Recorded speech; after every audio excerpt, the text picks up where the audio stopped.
الشيطان الرجيم بسم الله الرحمن الرحيم الحمد لله رب العالمين الرحمن الرحيم مالك يوم الدين إياك نعبد وإياك نستعين اهدنا الصراط المستقيم صراط الذين أنعمت عليهم غير المغضوب عليهم ولا الضالين.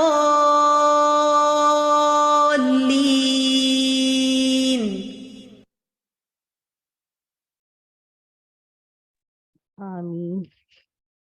رب اشرح لی صدری ویسر لی امری واحلل عقدۃ من لسانی یفقہوا قولی. اللہم فقہنا فی الدین. آمین. السلام علیکم ورحمۃ اللہ وبرکاتہ. کیسے ہیں آپ سب لوگ؟ الحمدللہ. وعلیکم السلام ورحمۃ اللہ وبرکاتہ. ہم سب ٹھیک ہیں. آپ کیسی ہیں؟ طبیعت ٹھیک ہوئی ہے کچھ؟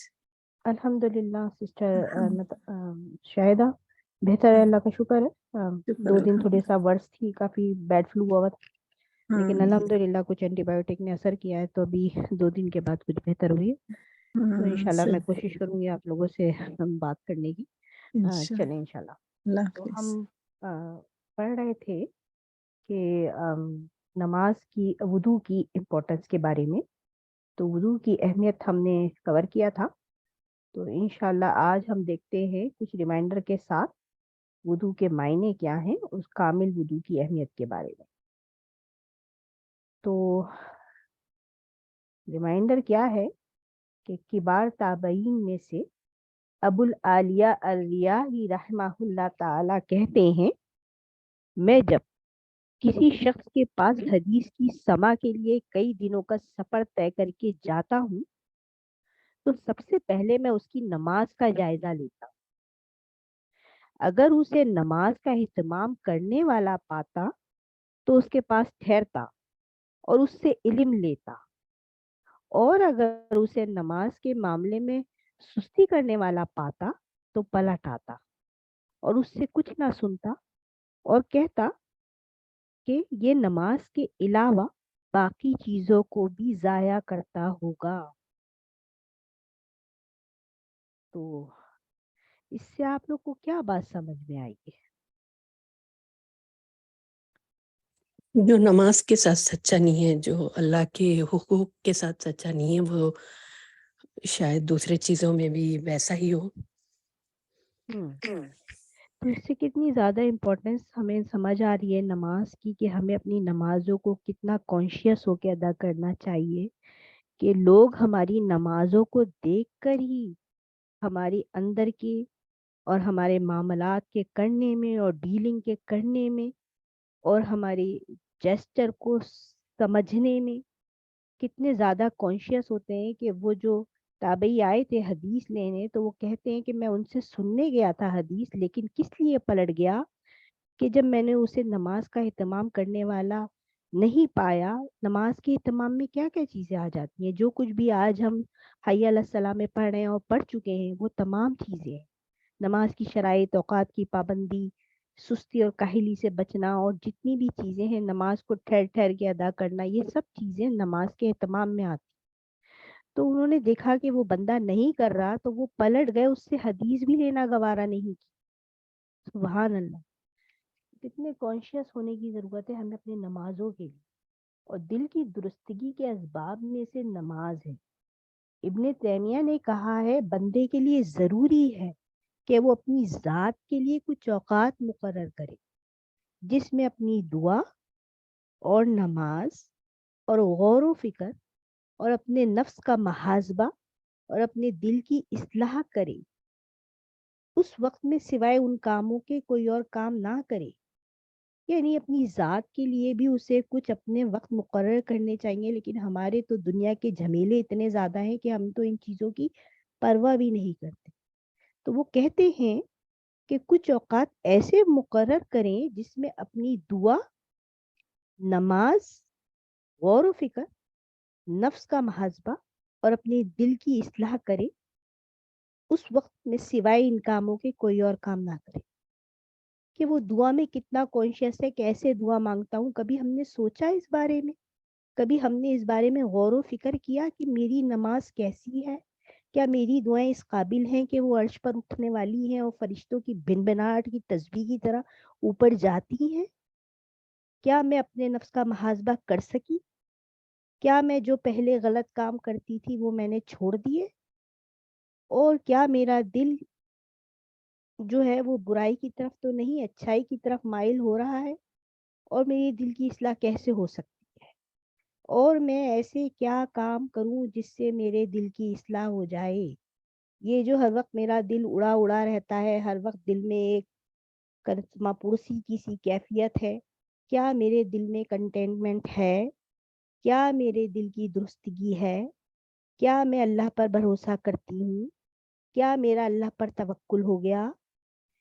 کیا میں اللہ سبحانہ و تعالیٰ کے سامنے عاجزی کے ساتھ دعاؤں میں گڑگڑا کے دعائیں مانگتی ہوں، اور اس وقت میں سوائے ان کاموں کے یہ سوچو بچار کرے اور کچھ کام نہ کرے؟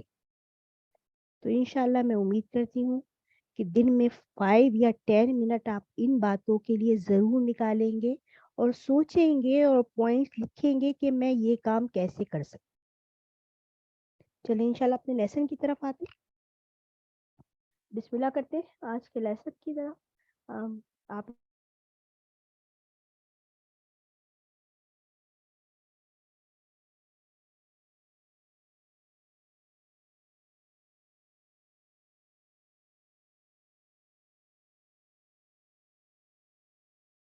سبحان اللہ، میرا مائک بند ہو گیا تھا. میں انشاءاللہ اسٹارٹ کرتی ہوں.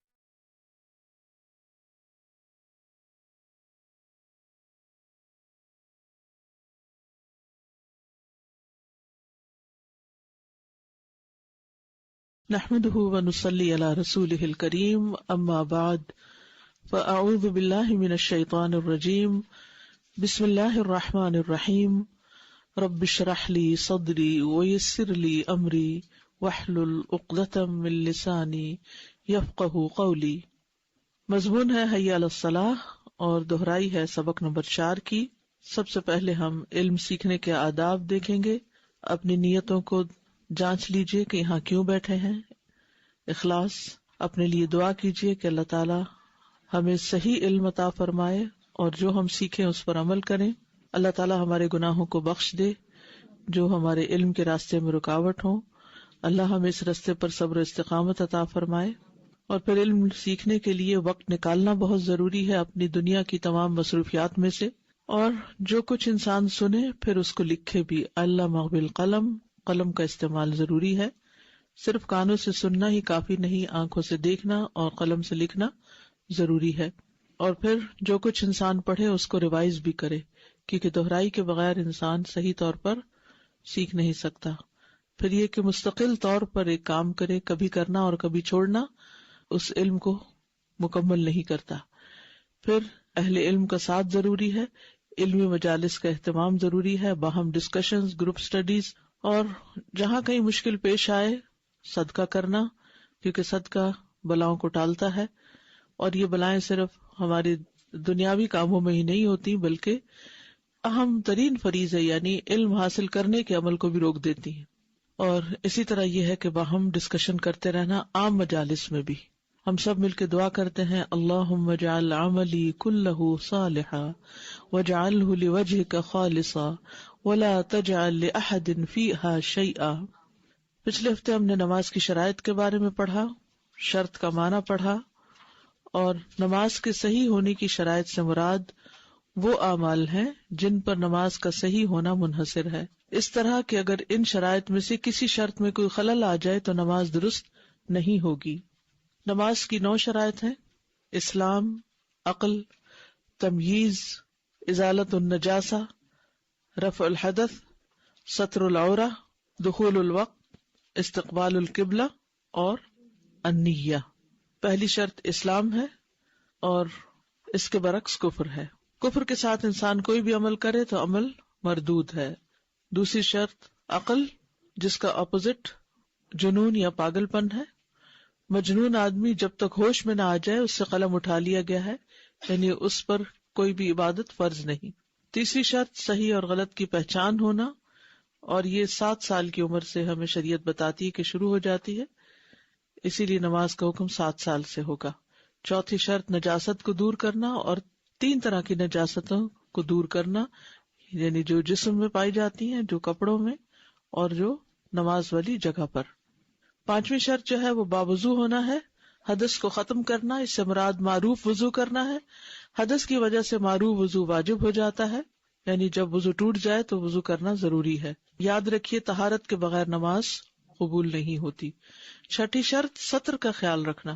جو اس حال میں نماز ادا کرے کہ اس کے پردے کا مقام کھلا ہو تو اس کی نماز درست نہیں ہوگی، یعنی جن چیزوں کو نماز میں ڈھانکنا ضروری ہے اگر وہ کھلی ہے تو نماز نہیں ہوگی. اور عورت کا ستر کیا ہے کہ اس کے چہرے اور ہاتھوں کے سوا باقی اس کا جسم ستر ہے. المرأۃ کلھا عورہ الا وجھہا ویداہا. وقت کا داخل ہونا، نمازوں کو ان کے مقررہ اوقات میں ادا کرنا. وقت سے پہلے نماز پڑھنے سے نماز درست نہیں ہوتی. سفر میں نماز جمع تقدیم و تاخیر کی رخصت موجود ہے، یعنی پہلے اور بعد میں دونوں طرح پڑھ سکتے ہیں، لیکن گھر میں نہیں. ان الصلاۃ کانت علی المؤمنین کتابا موقوتا. وقت پر فرض کی گئی ہے نماز، وقت پر پڑھنا. اتفاق کی بات ہے کہ پچھلے ہفتے جب یہ پڑھا کر میں کہیں درس پر گئی تو وہاں اچھے بھلے سمجھدار لوگ تھے، اور ابھی اذان میں 5 منٹ رہتی تھے تو میں نے محسوس کیا کہ ہر جگہ خاموشی ہو گئی ہے گھر میں. تو مجھے یوں لگا کہ جیسے لوگوں نے نماز شروع کر دی ہو. جب میں نے چیک کروایا تو پتہ چلا کہ نماز شروع کر دی، اور وہ وقت سے 5 منٹ پہلے ہی شروع کر دی گئی تھی کہ جلدی کام ختم کرے اور جلدی پھر اگلا پروگرام کرے. تو بہت دفعہ ایسے ہوتا ہے اگر ہمیں بازار جانا ہے یا کوئی بھی اپائنٹمنٹ ہے یا کچھ، تو ہم وقت سے پہلے نماز کی کوشش کرتے ہیں، تو یہ درست نہیں. حتیٰ کہ اگر اللہ اکبر بھی ہم نے وقت داخل ہونے سے پہلے کہہ دی تو نماز نہیں ہوگی. پھر قبلے کا رخ. قرآن میں قبلے کی طرف رخ کرنے کا حکم تاکیدی حکم ہے اور بار بار اس کی تکرار کی گئی. پھر نبی صلی اللہ علیہ وسلم سفر اور حضر میں قبلے کے رخ کا اہتمام کرتے تھے، خصوصاً فرض نمازوں کے لیے. نوافل میں آپ قبلے کے بغیر بھی سواری پہ نماز پڑھتے رہتے تھے. 9ویں شرط نیت ہے. جو بغیر نیت کے نماز پڑھے اس کی نماز باطل ہوگی. نیت ضروری ہے. تو نماز کی 9 شرائط کو یاد رکھنا ضروری ہے اور اس کے بارے میں ایک ایک دلیل معلوم ہونی چاہیے. اور نماز با جماعت سے متعلق ایک حدیث فیملی سے شیئر کرنے کے لیے کہا گیا تھا، تو کس کس نے کر لی؟ الحمدللہ. کیا رسپانس تھا؟ کوئی ایک شخص شیئر کرے. السلام علیکم اساتذہ. وعلیکم السلام. جب پڑھنے کے لیے نماز جاتی تو میں کہتی کہ ایک حدیث جب میں شیئر کر کے جب وہ نماز کے جاتے تو وہ ان کی وہ جو فیلنگ تھی وہ it was different. They were more happy to go because of the hadith. تو یہ مجھے زیادہ اچھی لگی تھی بات. ٹھیک ہے، کوئی اور کچھ بتائے گا؟ جب آپ نے شیئر کی تو آپ کو کیا رسپانس ملا؟ اچھا، نہیں اچھا، بہت اچھا، بہت خراب؟ جی میرا بیٹا ہے ماشاءاللہ 12 سال کا، تو اس کو میں نے حدیث سنائی تھی کہ جب کوئی اچھی طرح وضو کرتا ہے، اچھا سا وضو کرتا ہے اور وہ امام کے ساتھ مسجد میں جا کے نماز پڑھتا ہے تو اس کے سارے گناہ معاف ہو جاتے ہیں. تو وہ ایک دم اتنا حیران ہوا، کہتے ہیں ایسے تو جو حج کرتے ہیں ان کے ساتھ ہوتا ہے، نماز پڑھ کے کیسے ہوتا ہے؟ تو پھر میں نے اس کو وہ والی حدیث بھی سنائی کہ جو ایسے نماز پڑھتا ہے تو اس کا احرام باندھنے والے حاجی جتنا ثواب ہوتا ہے. تو وہ بہت حیران ہو رہا تھا کہ اچھا اس طرح بھی ہوتا ہے، اتنے آسانی سے حج کا ثواب مل جاتا ہے. تو الحمدللہ اس کو بہت اچھا لگا یہ سن کے. الحمدللہ. آج کا سبق شروع کرتے ہیں. وَمَا أُمِرُوا إِلَّا لِيَعْبُدُوا اللَّهَ مُخْلِصِينَ لَهُ الدِّينَ حُنَفَاءَ وَيُقِيمُوا الصَّلَاةَ وَيُؤْتُوا الزَّكَاةَ وَذَلِكَ دِينُ الْقَيِّمَةِ. بسم اللہ الرحمن الرحیم. آج ہم وضو کے بارے میں پڑھیں گے. کچھ چیزیں تو ہم نے پچھلی دفعہ پڑھی تھی لیکن ابھی کافی باقی بھی ہے. وضو کا لغوی معنی کیا ہے؟ وضو کس کو کہتے ہیں؟ الوضوء من الوضاء. وضو جو ہے وہ وضاء سے ہے، جس کا معنی ہوتا ہے حسن و جمال اور نظافت اور رونق. حسن و جمال، نظافت کہتے ہیں صفائی کو، ہمارا نام بھی ہوتا ہے، اور رونق. اور حقیقت ہے یہ کہ وضو انسان کے حسن و جمال، صفائی اور چہرے کی رونق اور نور کا باعث بنتا ہے۔ اصطلاحی معنی ہے وضو سے مراد پاکیزہ پانی کو، وضو سے مراد پاکیزہ پانی کو مخصوص اعضاء پر استعمال کرنا جن کی وضاحت اور مشروعیت اللہ تعالیٰ نے فرمائی ہے، یعنی صاف پانی کو ان اعضاء کے اوپر ڈالنا جن کے بارے میں ہمیں شریعت نے کہا کہ ہم ان کو ڈالیں اس پانی کو۔ یہاں ایک بات یاد رکھیے کہ ایک ہوتا ہے وضو اور ایک ہوتا ہے وضو، واو کے زبر کے ساتھ اور پیش کے ساتھ۔ تو وضو کا مطلب ہوتا ہے وضو کرنا، اور وضو کا مطلب ہوتا ہے وہ پانی جو وضو کے لیے استعمال کیا جائے۔ ٹھیک ہے، کیا فرق ہے؟ وضو وضو کرنا، وضو پانی ہے وہ جس سے آپ وضو کرتے ہیں، تو اکثر لوگ وضو کہتے ہیں اور لکھتے بھی وضو ہیں انگلش میں خاص طور پر، تو یہ WU کے ساتھ لکھا جائے گا، وہ ہے، وا نہیں، یعنی وضو کرنا۔ پنجابی میں وضو کہتے ہیں۔ پچھلے ہفتے ہم نے وضو کی اہمیت کے بارے میں پڑھا، آج ہم پڑھیں گے کامل وضو کی اہمیت، یعنی اچھی طرح مکمل کر کے وضو کرنا۔ رسول اللہ صلی اللہ علیہ وسلم نے فرمایا اچھی طرح وضو کرنا نصف ایمان ہے، الوضوء شطر الایمان، اور اچھی طرح وضو گناہوں کی معافی کا ذریعہ ہے۔ نبی صلی اللہ علیہ وسلم نے فرمایا جب بھی کوئی شخص اپنا وضو اچھی طرح کرتا ہے اور خلوص کے ساتھ نماز پڑھتا ہے، اچھی طرح وضو کرتا ہے اور خلوص کے ساتھ نماز پڑھتا ہے، تو اس کے ایک نماز سے دوسری نماز کے پڑھنے تک کے گناہ معاف کر دیے جاتے ہیں۔ کیا فائدہ ہوتا ہے؟ یعنی اچھا وضو، خالص نماز، تو 2 نمازوں کے بیچ کے گناہ معاف۔ پھر اسی طرح نبی صلی اللہ علیہ وسلم کا کامل وضو کا حکم دینا۔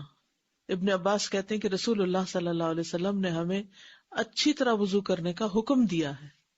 ویسے تو ہر کام میں احسان ضروری ہے، لیکن وضو میں خاص طور پر نبی صلی اللہ علیہ وسلم نے فرمایا کسی کی نماز اس وقت تک مکمل نہیں ہوتی جب تک وہ اپنا وضو اس طرح کامل طور پر نہ کرے جس طرح اللہ تعالیٰ نے اسے حکم دیا ہے، یعنی اپنا چہرہ دھوئے اور کوہنیوں تک اپنے دونوں بازو دھوئے، اپنا سر کا مسح کرے، ٹخنوں تک اپنے پاؤں دھوئے۔ ایک شخص جب نبی صلی اللہ علیہ وسلم کے پاس آیا اور وضو کیا اور ٹھیک سے وضو نہیں کیا، اور اس نے اپنے پاؤں پر ناخن بھر جگہ خشک چھوڑ دی اور آپ کو نظر آ گئی، تو رسول اللہ صلی اللہ علیہ وسلم نے اس سے فرمایا کہ واپس جاؤ اور اچھی طرح اپنا وضو کرو۔ یعنی اگر کوئی تھوڑی سی جگہ بھی خشک رہ گئی تو وضو نہیں ہوا۔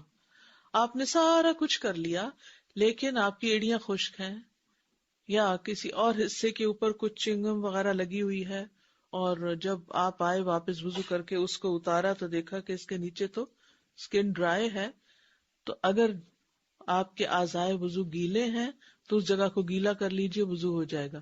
لیکن اگر آپ کا وضو خشک ہو چکا ہے تو پھر آپ کو وہ اتار کر دوبارہ پورا وضو کرنا ہوگا۔ ٹھیک ہے، وضو کے بہت سے فائدے بھی ہیں، جہاں نظافت اور رونق اور حسن یہ ساری چیزیں وضو سے آتی ہیں، وہاں کچھ اور فائدے بھی ہیں، جن میں سے سب سے پہلا فائدہ ظاہری اور باطنی نجاست سے طہارت ہے۔ ظاہر و باطن نجاست سے طہارت۔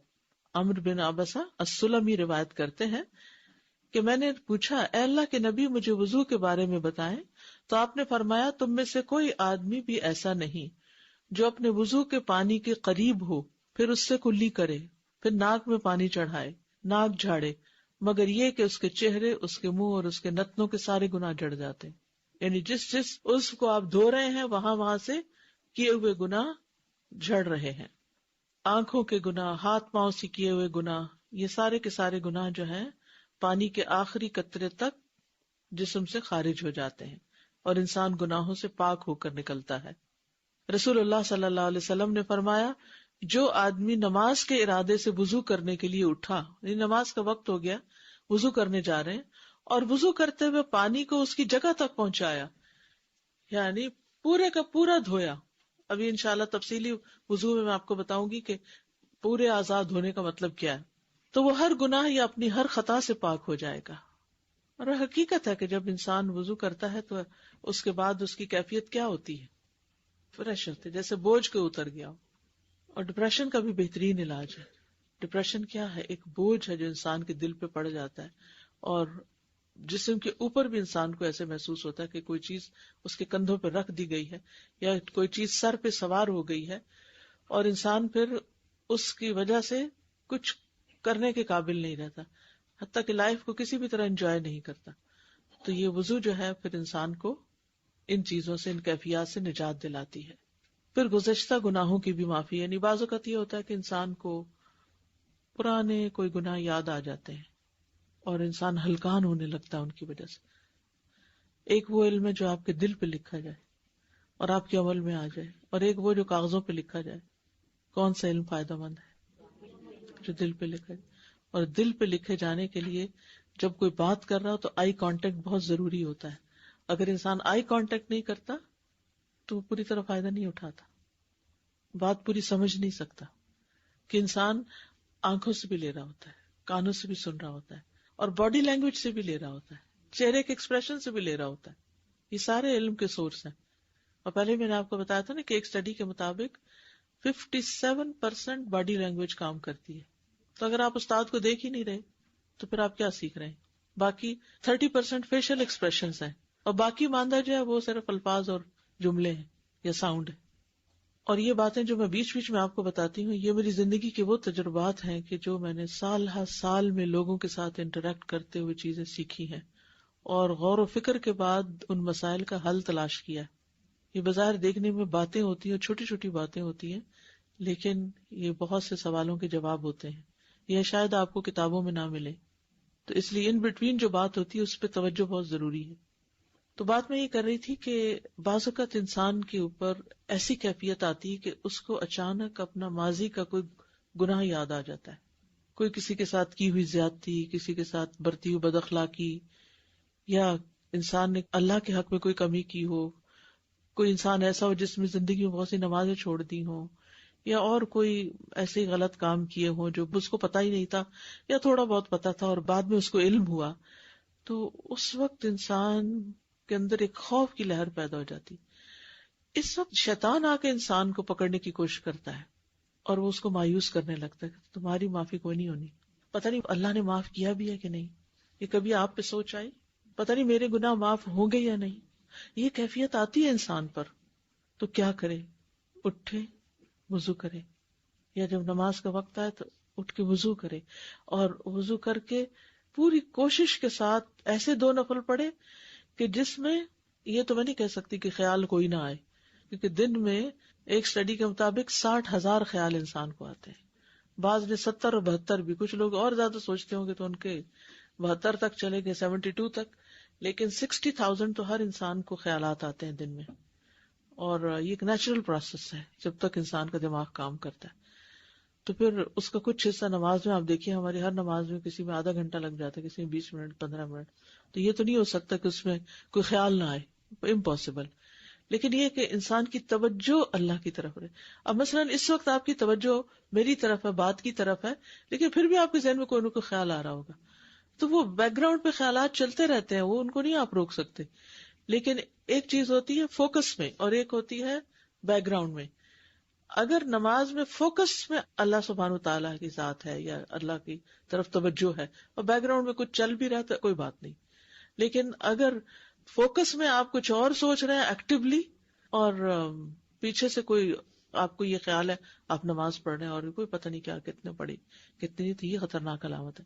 تو بہرحال پوری توجہ سے جب انسان وہ نماز پڑھ لیتا ہے تو پھر کیا ہوتا ہے؟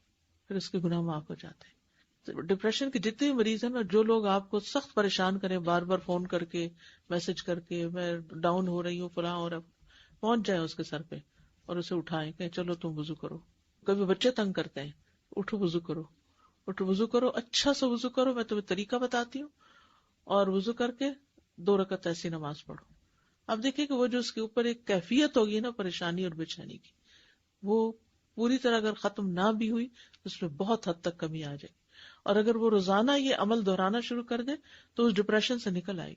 ڈپریشن صرف گولیاں کھانے سے ختم نہیں ہوتا، اس کے لیے عملی طریقے اختیار کرنے ضروری ہیں، اور وہ جو ہمیں وحی کے ذریعے قرآن و سنت سے ملتے ہیں.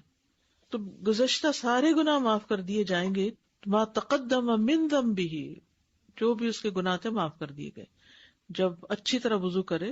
اور آپ صلی اللہ علیہ وسلم نے فرمایا جو شخص میرے اس وضو کی طرح وضو کرے. تو اس حدیث سے یہ پتہ چلتا ہے کہ اس بات کا حریص ہونا بڑا ضروری ہے کہ ہمیں صحیح مسنون وضو کرنا آئے, اس میں کمی نہ ہو. بعض اوقات ہم کہتے ہیں اچھا ہم نے وضو کیا, ہم نے نماز پڑھی, اور وہ تو ہم پڑھتے ہی رہتے ہیں لیکن پریشانی دور نہیں ہوتی. بھئی آپ نے طریقہ ہی ٹھیک نہیں اختیار کیا. تو کسی بھی ریسیپی میں تھوڑا بہت بھی رد و بدل کر دیں تو کیا ہوگا, کہیں گے میرا ٹیسٹ ویسا نہیں بنا جیسے تم نے. بھئی تم نے جو ڈنڈی ماری ہے اس سے کیسے ٹیسٹ وہی بن سکتا ہے. تو وہ جو کمی بیشی ہم کر دیتے ہیں نا, کسی چیز نمک زیادہ کر دیں یا نمک کم کر دیں تو وہ ٹیسٹ تھوڑی آئے گا. پھر اس سے گرہیں کھلتی ہیں. رسول اللہ صلی اللہ علیہ وسلم نے فرمایا میری امت میں سے جو شخص رات کو وضو کرنے کھڑا ہوتا ہے وہ اپنے نفس کا علاج کرتا ہے. اب یہ جو نفسیاتی بیماریاں ہیں یہ رات کے وضو سے ٹھیک ہوتی ہیں, اس حال میں کہ اس پر گرہیں ہوتی ہیں. بس جب وہ اپنے ہاتھ دھوتا ہے تو وہ ایک گرہ کھل جاتی ہے, اور جب اپنا منہ دھوتا ہے ایک اور گرہ کھل جاتی, اور جب اپنے سر کا مسح کرتا ہے تو ایک اور گرہ کھل جاتی, اور جب اپنے پاؤں کو دھوتا ہے تو ایک اور گرہ کھل جاتی. بس اللہ عز و جل ان فرشتوں سے جو حجاب کے پیچھے ہوتے ہیں فرماتا ہے کہ میرے اس بندے کو دیکھو, اپنے نفس کا علاج کرتا ہے اور مجھ سے مانگتا ہے, جو کچھ میرے اس بندے نے مانگا وہ اس کے لیے ہے. تو ایسی ساری بیماریوں کا علاج تہجد میں ہے. اور ایک ایک گرہ کا کھلنا, یہ گرہ بازو کہتے ہیں نا ہمیں نظر لگ گئی, ہاں لگ جاتی ہے نظر, اس نظر سے بھی گرہ پڑ جاتی ہے کہ آپ کا کام میں دل نہیں لگتا, آپ کا دماغ نہیں کھلتا, یوں لگتا ہے جیسے ہر چیز بند ہوتی جا رہی ہے.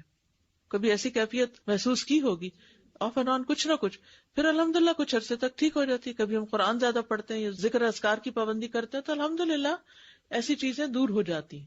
انہی طریقوں میں سے, یعنی دس از ناٹ دی اونلی طریقہ, لیکن انہی طریقوں میں سے جو انسان کی پریشانیوں کو دور کرنے کا باعث ہے ان میں سے ایک یہ بھی ہے. پھر انسان کو حشاش بشاش کرنے کا طریقہ بھی ہے. انسان جب صبح اٹھتا ہے وضو کرتا ہے تو اس کی ساری گرہیں کھل جاتی ہیں. اگر وضو نہیں کرتا تو خبیث النفس اٹھتا ہے سستی کے ساتھ, سارا دن اس پہ سستی چھائے رہتی ہے. وضو فرشتوں کی دعا لینے کا ذریعہ ہے, خاص طور پر رات کو جب کوئی سوتے ہوئے وضو کرے. نبی صلی اللہ علیہ وسلم نے فرمایا جس نے طہارت کی حالت میں رات گزاری تو اس کے بستر میں ایک فرشتہ رات گزارتا ہے. جب بھی وہ رات کی کسی گھڑی میں اٹھتا ہے تو فرشتہ کہتا ہے اے اللہ اپنے فلاں بندے کو معاف کر دے کیونکہ اس نے طہارت کی حالت میں رات گزاری ہے, یعنی وضو کر کے سویا ہے. پھر تکلیف میں وضو کرنا درجات کی بلندی کا باعث ہے, اونچا چڑھنے کا. آپ صلی اللہ علیہ وسلم نے فرمایا ناگواریوں کے باوجود اچھی طرح وضو کرنا, اور مسجد کی طرف زیادہ قدم چل کر جانا, اور نماز کے بعد نماز کا انتظار کرنا تمہارے لیے یہی رباط ہے, یعنی شیطان کے خلاف میدان ہے. قیامت کے دن اعضاء چمکیں گے یعنی وضو کی وجہ سے. رسول اللہ صلی اللہ علیہ وسلم سے پوچھا گیا اے اللہ کے رسول کیا آپ ہمیں پہچانیں گے یعنی قیامت کے دن؟ آپ نے فرمایا ہاں, تم مجھ پر پیش کیے جاؤ گے اور وضو کے نشانات کی وجہ سے تمہاری پیشانی اور ہاتھ پاؤں چمکتے ہوں گے, تمہارے علاوہ کسی دوسری امت کی یہ نشانیاں نہیں ہوگی. تو یہ نور صرف دنیا کے لیے نہیں بلکہ قیامت کے دن ایسا شخص چمک رہا ہوگا اور اللہ کے رسول صلی اللہ علیہ وسلم اس چمک سے اس کو پہچان لیں گے کہ یہ میرا امتی ہے. تو کتنا ضروری ہے کہ انسان خوشی کے ساتھ وضو کرے کہ کل قیامت کے دن یہ چمک اس کی پہچان بن سکے. ایک اور روایت میں ہے کہ پس تم میں سے جو کوئی اپنی چمک بڑھانا چاہے تو وہ بڑھا لے. تم میں سے جو کوئی اپنی چمک بڑھانا چاہتا ہے تو وہ بڑھا لے. وضو کی جگہ پر زیورات کا پہنائے جانا یعنی قیامت کے دن. صحیح مسلم کی روایت ہے, ابو حازم کہتے ہیں کہ میں ابو ہریرہ رضی اللہ عنہ کے پیچھے تھا اور وہ نماز کے لیے وضو کر رہے تھے, تو اپنے ہاتھ کو کھینچتے ہوئے آپ اپنی بغل تک لے گئے, یعنی جب وضو کرنے لگے تو اوپر تک دھو دیا بازو. میں نے اسے کہا ابو ہریرہ یہ کیا وضو ہوا؟ تو آپ نے کہا اے بنو فروخ تم کدھر ہو؟ اگر میں جان لیتا کہ تم ادھر ہی ہو تو میں اس طرح وضو نہ کرتا, یعنی کہ تم مشکل میں پڑتے کہ یہ کیا ہو رہا ہے. میں نے اپنے دوست محمد صلی اللہ علیہ وسلم سے سنا آپ فرما رہے تھے مومن کا زیور وہاں تک پہنچے گا جہاں تک وضو پہنچتا ہے. تو یہ چمک جو ہے اس کو پہنائے جانے والے زیور کی بھی ہوگی, یعنی قیامت کے دن جب لوگوں کا حال برا ہوگا تو ایسے لوگ چمک رہے ہوں گے, خوبصورت حال میں ہوں گے. یہ اس وقت کا حال بتایا گیا ہے جب لوگ آپ صلی اللہ علیہ وسلم کے حوض پر پیش ہوں گے. تو لوگوں نے پوچھا کہ آپ پہچانیں گے کیسے کہ یہ آپ ہی کی امت کے لوگ ہیں؟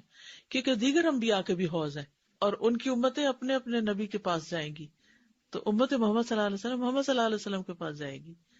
آپ کا حوض سب سے بڑا ہوگا. پھر وضو جنت میں لے جانے والی صفت ہے. حضرت عائشہ سے روایت ہے کہ نبی صلی اللہ علیہ وسلم نے فرمایا 6 خصلتیں ایسی ہیں کہ اگر کوئی مسلمان ان میں سے کسی کو اپنا کر فوت ہو جائے تو اللہ کی اس کے بارے میں ضمانت ہے کہ اسے جنت میں داخل کرے گا، اسے جنت میں داخل کرے گا. ان میں سے ایک وہ آدمی جو وضو کرے تو اچھی طرح وضو کرے، یعنی جلدی میں وضو نہ کرے، ایسے ہی بس کام پورا نہ کرنے والے، بلکہ اچھے سے مل مل کے وضو کرے تو اللہ کی اس کے بارے میں ضمانت ہے، گارنٹی ہے کہ اسے جنت میں داخل کرے گا. اور اس سلسلے میں وہ حضرت بلال والی حدیث آپ سب نے سن رکھی ہوگی، یاد ہے کچھ؟ کیا تھی وہ؟ جنت میں آگے آگے. جی، یہ سنن ترمذی کی روایت ہے. ابو بریدہ رضی اللہ عنہ سے روایت ہے، کہتے ہیں کہ ایک دن صبح کے وقت رسول اللہ صلی اللہ علیہ وسلم نے بلال رضی اللہ عنہ کو بلایا اور پوچھا کہ اے بلال، کیا وجہ ہے کہ تم جنت میں داخل ہونے میں مجھ سے سبقت لے گئے؟ میں جب بھی جنت میں گیا تو اپنے سامنے تمہارے چلنے کی آہٹ محسوس کی. کل رات بھی جب میں جنت میں داخل ہوا تو اپنے آگے تمہارے چلنے کی آہٹ سنی. تو بلال رضی اللہ عنہ نے عرض کیا، یا رسول اللہ، میں جب بھی اذان دیتا ہوں 2 رکعت نماز پڑھتا ہوں. اور مقتدی جو ہیں، جیسے آپ مسجد میں جاتے ہیں تو آپ نے دیکھا ہوگا کہ ظہر ہو، عصر ہو، مغرب ہو، لوگ اذان کے فوراً بعد کیا کرتے ہیں؟ 2 رکعت پڑھنا شروع کر دیتے ہیں. حضرت بلال بھی یہ کیا کرتے تھے، خود اذان دیتے تھے، خود پھر 2 رکعت پڑھتے تھے. اور جب بھی میں بے وضو ہو جاتا ہوں تو فوراً وضو کر لیتا ہوں اور سوچتا ہوں کہ اللہ کے لیے 2 رکعت نماز پڑھنا اس کا حق ہے، لہذا 2 رکعت ادا کرتا ہوں. تو رسول اللہ صلی اللہ علیہ وسلم نے فرمایا، یہی 2 وجوہات ہیں، یعنی یہی باتیں ہیں. فقال رسول اللہ صلی اللہ علیہ وسلم بہما، انہی دونوں کی وجہ سے، یعنی ان 2 رکعتوں کی وجہ سے، باوضو رہنے کی وجہ سے. تو اس قدر فائدے ہیں وضو کے. السلام علیکم. وعلیکم. وضو کے اور یہ 2 رکعت کے بیچ میں کوئی بات نہیں کرنی کیا؟ ایسا کچھ منع نہیں کیا گیا، کیونکہ ہمارا دین بے جا پابندیاں نہیں لگاتا. اب ایک ماں ہے، وہ وضو کر کے باہر نکلی ہے تو بچہ کچھ مانگتا ہے اس سے، بچہ چھوٹا ہے، یا کوئی انسٹرکشن دینی ہوتی ہے، یا کوئی فون کال آ جاتی ہے، یا کوئی گھر میں آ گیا ہے، یا آپ مسجد میں ہی کھڑے ہیں، کوئی شخص آپ سے سوال یا مسئلہ پوچھ لیتا ہے، تو یہاں چپ کی کوئی شرط یا قید لگائی نہیں گئی. تو جو پابندی لگائی نہ گئی ہو وہ اپنے اوپر خود سے خود نہیں لگانی چاہیے. دادا، میں رمضان کے عمرے پہ گئی ہوئی تھی تو ایک افریقہ کی عورت بیٹھی ہوئی تھی، اس کے پاس اتنا ہی بوتل میں اتنا ہی پانی تھا، اور وہ جس طرح سے وہ وضو کر رہی تھی تو میں اس کو حیرت سے دیکھ رہی تھی کہ وہ اتنا لے کر مل مل کے ایسے ہاتھ وضو کر رہی تھی، کیونکہ ظاہر ہے وہاں پانی کم ہوتا ہے. ہم پانی زیادہ بہاتے ہیں اور ملتے کم ہیں، لیکن حیرت ہو رہی تھی اس کو دیکھ جی. کر. ابھی آگے آ رہا ہے کتنا پانی ہونا چاہیے، اللہ ہمیں معاف کر دے ہمیں. استاذہ، اگر کوئی غسل کر کے باہر آ گیا اور کوئی عضو بھول گیا ہے، مثال کے طور پر کانوں میں پانی ڈالنا بھول گیا ہے یا ناک میں پانی ڈالنا بھول گیا، غسل میں تو خود بخود پانی چلا جاتا ہے، کوئی ضرورت نہیں دوبارہ. جی، خشک رہنے کی بات ہے. یہ جب گناہوں کے معافی کی بات ہو رہی ہوتی ہے تو یہ صغیرہ گناہ یا کبیرہ بھی؟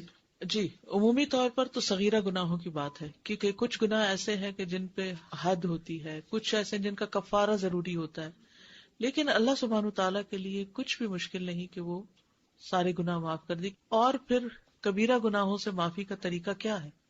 یعنی معافی مانگی جائے. تو ہم جب وضو کرتے ہیں تو اس کے بعد جو دعا مانگتے ہیں اس میں استغفرک و اتوب الیک جب کہتے ہیں تو معافی بھی ساتھ مانگ رہے ہوتے ہیں، امید ہے کہ وہ بھی معاف ہو جائیں گے. استاد، یہاں پہ قیامت کے دن کی چمک کی بات کی جا رہی ہے، تو دنیا میں تو صاف ستھرا اور چمکنے کے لیے ہم بہت زیادہ مشقت کرتے ہیں اور اس کی طرف توجہ دیتے ہیں نا، کہ اور یہ تو اتنا آسان طریقہ ہے، مگر ہم کتنا اس کو اپنے اوپر سوچتے ہیں کہ مشکل دنیا ہے. میں چمکنے کے لیے کیا طریقہ اختیار کرتے ہیں؟ فیشل کیسے کرواتے ہیں؟ مل مل کے. اور کتنی دیر لگتی؟ 1 گھنٹہ تو ہوتا ہی ہے نا. اور سارے دن کے وضو کا وقت نکالیں تو کتنا ہوگا؟ 1 گھنٹے سے کم ہے. یعنی اگر 5 نمازوں کے 5 وضو آپ کریں، ایک وضو میں آپ ٹائم نوٹ کر لیں، 5 منٹ سے زیادہ نہیں، 5 سے بھی کم لگتے ہیں. میں ہمیشہ رات کو وضو کر کے سوتی تھی، لیکن آج کل تھوڑے عرصے سے بھول جاتی ہوں، مجھے اتنا نیند کا پرابلم ہو گیا کہ مجھے اینزائٹی کی میڈیسنز لینی پڑی. تو میں اب سوچ رہی ہوں کہ میں دوبارہ اپنی وضو کی عادت کر لوں. دوبارہ وضو پہ آئے تو انشاءاللہ وہ میڈیسن چھوٹ جائیں گی. آپ نے جیسے بتایا کہ باوضو جو ہے جنت کی صفت ہے، جب بہت پہلے سنا تو اس کے بعد سے کوشش کی اور حقیقت ہے، آزمایا ہے کہ ڈپریشن کا علاج ہے. بالکل. اور بہت زیادہ اسٹریس ریلیز کرتا ہے اور پریشانیوں کو دور کرتا ہے اور اپنا آپ بہت لائٹ فیل ہوتا ہے. بالکل. بہت زیادہ کیفیت ہی بدل جاتی ہے جب آپ وضو سے ہوتے ہیں، باوضو ہوتے ہیں، کیفیت ہی بدل جاتی. اس میں ایک اچھا وضو اور جلدی کا وضو کا بھی اس میں بہت فرق بالکل ہے کہ جب وہ اچھا ہے بہت بڑا تو فیکٹر ہے. جی. یس، جب صحیح وضو کریں گے تو ہی اس کا ڈوز صحیح ہوگی تو صحیح فائدہ ہوگا. Some people think that if you do wudu, they lose their sleep or they may not be able to sleep. But in fact, ایسا نہیں ہوتا ہے. اگر وضو کرتے ہیں اور پھر نماز پڑھ کے سوتے ہیں تو اچھی نیند آتی ہے. یس. السلام علیکم ورحمۃ اللہ وبرکاتہ. یہ جو آپ نے فوکس ہونے کی بات کی تھی نماز میں اور پھر بیک گراؤنڈ کی جو بات کی تھی، اس کا پورا تعلق میرا ایکسپیرینس ہے کہ اچھے وضو سے ہے. اگر ہم پورا واقعی میں جیسا کہا گیا اچھا وضو کرتے ہیں نا تو پھر واقعی میں فوکس اللہ سبحانہ تعالیٰ رہتے ہیں اور وہ جو چھوٹی موٹی جو شیطان کی چالیں ہوتے ہیں بہت پیچھے چلی جاتی ہیں. لیکن وضو اچھا نہیں ہوتا تو جو آپ نے کہا تھا نا کہ ساری بیکار باتیں آگے آتی ہیں اور اللہ سبحانہ تعالیٰ پیچھے چلے جاتے. تو جو کہا گیا نا کہ نماز جنت کی کنجی اور وضو جو ہے وہ نماز کی کنجی یہ لگتا ہے. السلام علیکم ورحمۃ اللہ وبرکاتہ. وعلیکم السلام. مجھے آپ سے پوچھنا تھا کہ رات میں ہم اکثر وضو کر کے تو بستر پہ لیٹنے کے لیے جاتے ہیں، لیکن بعض وقت یہ ہوتا ہے کہ ابھی آپ لیٹتے ہیں تو پھر آپ کو واش روم کا خیال آ جاتا ہے، تو پھر آپ جیسے بار بار اگر کوئی بات نہیں، ایک دفعہ آپ چلے گئے تو وہ آپ نے اپنا وہ ریچول پورا کر لیا. وضو سے قبل مسواک، ہر بار وضو سے پہلے مسواک کی ترغیب دلائی گئی ہے. لازم نہیں کیا گیا لیکن ترغیب ہے. ابو ہریرہ کہتے ہیں کہ نبی صلی اللہ علیہ وسلم نے فرمایا، اگر مجھے یہ ڈر نہ ہوتا کہ میں مومنوں پر مشقت ڈال دوں گا، یعنی مشکل میں پڑ جائیں گے لوگ، تو میں انہیں ہر نماز کے وقت مسواک کا حکم دیتا. نبی صلی اللہ علیہ وسلم کا جب بھی وضو کرنا اس سے پہلے مسواک کرنا ہے، ہر وضو کے ساتھ مسواک کرتے تھے. نبی صلی اللہ علیہ وسلم رات کی نماز میں کثرت سے مسواک کرتے تھے. حذیفہ کہتے ہیں کہ انہوں نے کہا جب رسول اللہ صلی اللہ علیہ وسلم رات کو تہجد کے لیے کھڑے ہوتے تو اپنا منہ مسواک سے اچھی طرح صاف فرماتے. یعنی خصوصاً رات کو سونے کے بعد جب انسان اٹھتا ہے تو منہ کو زیادہ صفائی چاہیے ہوتی. دن میں تو کبھی ہم پانی پی لیتے ہیں یا بار بار وضو کر لیتے ہیں 5 نمازوں کی وجہ سے، لیکن رات میں ایٹ اے اسٹریچ کئی گھنٹے تک ہمارا منہ بند رہتا ہے، تو پھر زیادہ صفائی کی ضرورت ہوتی ہے پورے ہر کونے کی. زبان کے اوپر بھی، یعنی آپ صلی اللہ علیہ وسلم جب اپنی زبان پہ مسواک پھیرتے تھے تو صرف ٹنگ پہ نہیں پھیرتے تھے بلکہ حلق تک جاتے تھے جس سے آوازیں بھی آتی تھی. صحابہ کا عمل. زید بن خالد جوہنی روایت کرتے ہیں کہ میں نے رسول اللہ صلی اللہ علیہ وسلم کو فرماتے ہوئے سنا، اگر میری امت کے لیے مشقت نہ ہوتی تو میں انہیں ہر نماز کے وقت مسواک کا حکم دیتا. ابو سلمہ کہتے ہیں پھر میں نے دیکھا کہ زید رضی اللہ عنہ مسجد میں بیٹھے ہوئے تھے اور مسواک ان کے کان پر رکھی ہوتی جیسے کسی کاتب کا قلم ان کے کان پہ ہوتا ہے.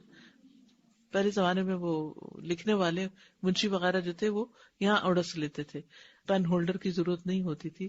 اب آپ دیکھیے پین ہولڈر پینوں سے بھرے ہوئے ہوتے ہیں لیکن لکھنے والے لوگ کم ہو گئے، ٹائپ کرنے والے زیادہ ہو گئے ہیں. تو جب نماز کے لیے اٹھتے مسواک کر لیتے. مسواک رب کی رضا کا ذریعہ. ابو بکر صدیق رضی اللہ عنہ سے روایت ہے کہ نبی صلی اللہ علیہ وسلم نے فرمایا، مسواک منہ کی طہارت اور رب کی رضامندی کا ذریعہ ہے. منہ کی صفائی مبالغے کی حد تک. نبی صلی اللہ علیہ وسلم نے فرمایا، مجھے مسواک کے بارے میں اس قدر حکم دیا گیا ہے کہ میں اپنے دانتوں کے بارے میں ڈرنے لگا. یعنی اتنا زیادہ مسواک کا حکم دیا گیا کہ میں اپنے دانتوں کے بارے میں یعنی ہل نہ جائیں یا پھر بہت گھس نہ جائیں.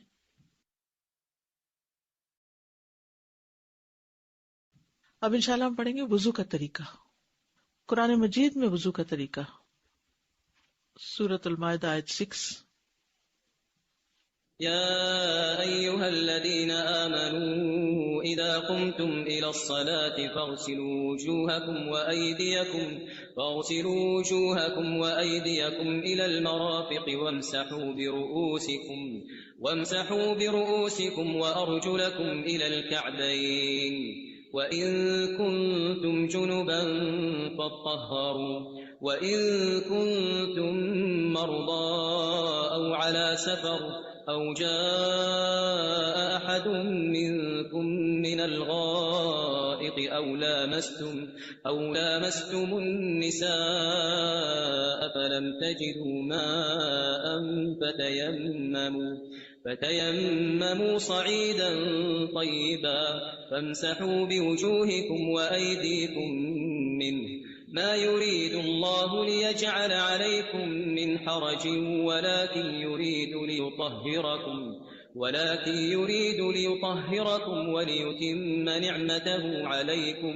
وليتم نعمته عليكم لعلكم تشكرون. آیت کے ترجمے کے آخری حصے کو آپ دیکھیے، وَلِيُتِمَّ نِعْمَتَهُ عَلَيْكُمْ. یہ طہارت، یہ وضو، یہ غسل، یہ تیمم، یہ سب کچھ کیا ہے؟ نعمت ہے، ہمارے دین کی پہچان ہے، تاکہ تم شکر گزار ہو. اس سے شکر گزاری بھی آتی ہے. دل کا ہلکا انسان جو ہوتا ہے نا، وہی شکر گزار ہوتا ہے. جس کے دل پہ بوجھ ہوتے ہیں اس کو شکریہ کرنا، کسی کو دعا دینا بڑا ہی مشکل کام لگتا ہے. بہرحال، اے لوگو جو ایمان لائے ہو، جب تم نماز کے لیے اٹھو تو اپنے منہ اور اپنے ہاتھ کوہنیوں تک دھو لو، ایلبوز تک، اور اپنے سروں کا مسح کرو، اور اپنے پاؤں ٹخنوں تک دھو لو، اور اگر جنبی ہو تو غسل کر لو. صرف وضو سے کام نہیں پھر چلے گا. حیض سے پاک ہو رہے ہو یا جماع سے فارغ تو اس وقت غسل کرو. اور اگر تم بیمار ہو یا کسی سفر پر ہو، یا تم میں سے کوئی قضاء حاجت سے آیا ہو، یا تم نے عورتوں سے مباشرت کی ہو، مباشرت جو جماع کے بغیر ہوتی، پھر کوئی پانی نہ پاؤ، پانی نہیں، اور نماز کا وقت ہو گیا ہے، تو پاک مٹی کا قصد کرو، تیمم کر لو. بس اس سے اپنے چہروں اور ہاتھوں پر مسح کر لو. چہروں اور ہاتھوں پر، پاؤں کا ذکر نہیں ہے، سر کا ذکر نہیں ہے. اللہ نہیں چاہتا کہ تم پر کوئی تنگی کرے، لیکن وہ چاہتا کہ تمہیں پاک کرے. اسی لیے پانی نہ ہو تو مٹی استعمال کرو، وضو نہ کر سکو تو تیمم کرو، اور تاکہ وہ اپنی نعمت تم پر پوری کرے، تاکہ تم شکر گزار بنو، تاکہ تم شکر ادا کرو. اور یہ حقیقت ہے کہ جب انسان ان اصولوں پر عمل کرتا ہے تو پھر بار بار زبان سے الحمدللہ نکلتا ہے اور دل میں بھی شکر گزاری آتی، اور یہی چیز انسان کے دل کے سکون اور راحت کا باعث بن جاتی ہے. زندگی سے غم اور دکھ اور کمی اور پریشانیاں جو ہے وہ دور ہونے لگتی ہیں. وضو کا تفصیلی طریقہ اب یہ ہے اہم ترین حصہ. اس کا کچھ جو میں نے مختصراً پچھلی دفعہ بتایا تھا، لیکن آج اس کی ڈیٹیل بتاؤں گی، اور اس کے مطابق آپ اپنے وضو کو چیک کیجئے. ٹھیک ہے. سب سے پہلے بسم اللہ پڑھنا. ابو ہریرہ کہتے ہیں کہ رسول اللہ صلی اللہ علیہ وسلم نے فرمایا، جس کا وضو نہیں اس کی نماز نہیں، اور جو شخص وضو کے شروع میں اللہ تعالیٰ کا نام نہ لے، بسم اللہ نہ پڑھے، اس کا وضو نہیں. یعنی دل میں نیت ہوگی اور بسم اللہ زبان سے جو پڑھی جائے گی، اس سے وضو کا آغاز ہوگا. لیکن مشکل یہ ہو گئی ہے کہ ہمارے وضو کے مقامات غسل خانے کے اندر ہوتے ہیں، واش روم میں ہوتے ہیں، ایک ہی کمرے میں ٹوائلٹ بھی، ایک ہی کمرے میں باتھ ٹب بھی، وہیں سنک، سب کچھ وہیں، بلکہ وارڈ روم وہیں، بیڈ روم چھوٹا ہوتا ہے اور واش روم بڑا. میک اپ اور کلر کرنا، ہر چیز کا اسٹیشن ایک ہی جگہ ہے. جی بک شیلف، یہ سب دیکھ کے تو مجھے کبھی سمجھ نہیں آتی کہ انسان کی عقل کو کیا ہو گیا. کم از کم گندگی کا مقام تو الگ کر دیتے، باقی سب کچھ تو ایک جگہ ہو ہی سکتا ہے. نہیں، وضو کی جگہ، بک شیلف، جوتوں کی جگہ، کپڑوں کی جگہ، باقی سب چیزیں ایک جگہ ہو سکتی، لیکن پیشاب کی جگہ جو ہے اس کو بہرحال بند اور الگ ہونا چاہیے تھا، کیونکہ شیاطین کا بسیرا ہوتا ہے وہ. بہرحال اب ظاہر ہے بلڈر جو بنا کے دیں گے وہی آپ کو لینا پڑے گا، لیکن ہمارے یہاں عموماً سوچ بھی نہیں ہوتی ہے. آپ اندر اپنی مرضی کی چینجز تو کرا ہی سکتے ہیں جب گھر بن رہا ہوتا ہے، لیکن اس وقت چونکہ علم نہیں ہوتا، سوچ نہیں ہوتی، تو پھر جو بھی مل گیا ٹھیک ہے. جی کراہت بھی آتی، لیکن بس مجبوری ہوتی. بہت سمپل ہے. جس طرح بعض لوگوں نے تھوڑا سا اس کو ایک دیوار دی ہوتی ہے تو ایک کی بجائے دو دیتے اور اس میں دروازہ رکھتے ہیں، چاہے ایک ہی چھت کے اندر ہو، یعنی ایک کونے میں بنا لے لیکن اس کو دو طرف سے بند کر دے، یعنی اس کے اندر جب جائے تو وہ چاروں طرف سے بند ہو. کیونکہ بعض اوقات کسی اور کو بھی اندر کوئی چیز لینے کے لیے آنا جانا پڑتا ہے، تو ایک ناپسندیدہ صورتحال میں ہوتا ہے انسان. تو اب بسم اللہ کیسے پڑھیں؟ اب یہ ڈائلیما ہے. بیت الخلاء میں کس طرح بسم اللہ پڑھی جائے نہ پڑھی جائے، باہر نکل کے پڑھی جائے، پھر اندر جایا جائے، کریں تو کریں کیا؟ اللہ تعالیٰ کے نام کی تعظیم کی وجہ سے قضاء حاجت کی جگہ میں اللہ تعالیٰ کا ذکر کرنا ناپسندیدہ ہے، جو کہ نجس جگہ ہے اور شیاطین کے رہنے کا ٹھکانہ ہے. شیاطین کے رہنے کا ٹھکانہ ہے. تو اس صورت میں جب بیت الخلاء میں وضو کرنا ہو تو انسان داخل ہونے سے پہلے ہی بسم اللہ پڑھ لے. ٹھیک ہے، باہر ہی ہے نا ابھی اسٹیپ، تو وہیں بسم اللہ پڑھ کے اندر داخل ہو. اور اگر بھول جائیں یا یہ کہ غسل خانہ بڑا ہے، کموڈ ایک طرف ہے اور صاف ہے، اس پہ کوئی غلاظت بظاہر نظر نہیں آ رہی، تو ایسی صورت میں شیخ بن باز کہتے ہیں کہ اگر ضرورت پیش آ جائے تو غسل خانے میں وضو کرنے میں کوئی حرج نہیں، اور اس کیفیت میں وضو کے شروع میں بسم اللہ پڑھ لیں، یعنی دل میں پڑھ لیں، کیونکہ بعض اہل علم کے نزدیک بسم اللہ پڑھنا واجب ہے اور اکثر کے نزدیک اس کی تاکید آئی ہے. یعنی بعض نے تو یہ کہا کہ وضو ہوتا ہی نہیں اگر بسم اللہ نہیں پڑھی، لیکن تاکید تو بہرحال اس کی ہے. تو بسم اللہ پڑھنے سے کراہت ختم ہو جائے گی، کیونکہ جب بسم اللہ پڑھنے کی ضرورت ہو تو پھر کراہت دور ہو جاتی ہے. اچھا، اور انسان کو وضو کے شروع میں بسم اللہ پڑھنے کا حکم ہے، اس لیے بسم اللہ پڑھ لے اور اپنے وضو کو مکمل کر لے. جو بسم اللہ پڑھنا بھول جائے وہ کیا کرے؟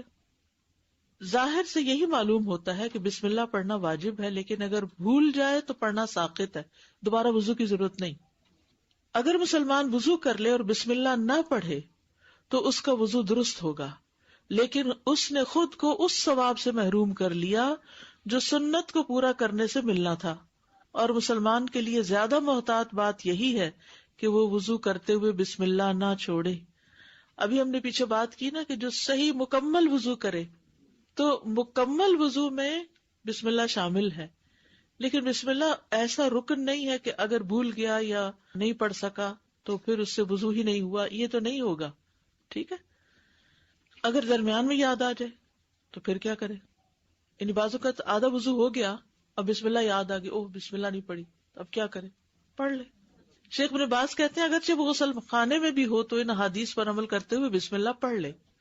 اگر غسل خانے سے باہر نکل کر وضو کرنا ممکن ہو تو ایسا ہی کرے، کچن میں کر لے، اور پھر اس میں کوئی رکاوٹ نہیں ہے کہ وہ وضو کرتے ہوئے بسم اللہ پڑھ لے، یعنی بیچ میں بھی پڑھ سکتا ہے. اور اگر وہ غسل خانے میں ہو اور اللہ کا ذکر کر لے تو یہ حرام نہیں ہے، لیکن بعض اہل علم کے نزدیک مکروہ ہے ایسا کرنا، کیونکہ اللہ کے نام کی عظمت کے خلاف ہے کہ گندی جگہ پر اس کا نام لیا جائے. لیکن اگر ضرورت پیش آ جائے تو مکروہ ہونا ختم ہو جائے گا، جیسے کہ وضو کی ابتدا میں بسم اللہ پڑھنا.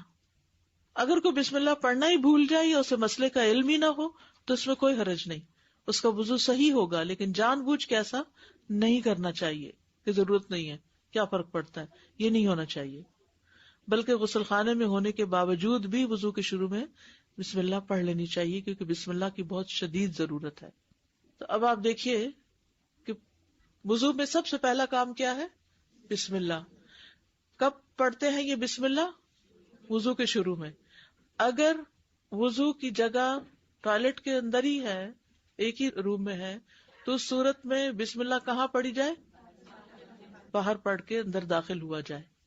یعنی بے شک آپ نے پہلے یعنی کہ ٹوائلٹ استعمال کرنا ہے، بسم اللہ پڑھ کے اندر داخل ہو جائے اس نیت سے کہ میں نے وضو بھی کرنا ہے، اور پھر ٹوائلٹ استعمال کر کے پھر آپ وضو کر لیں.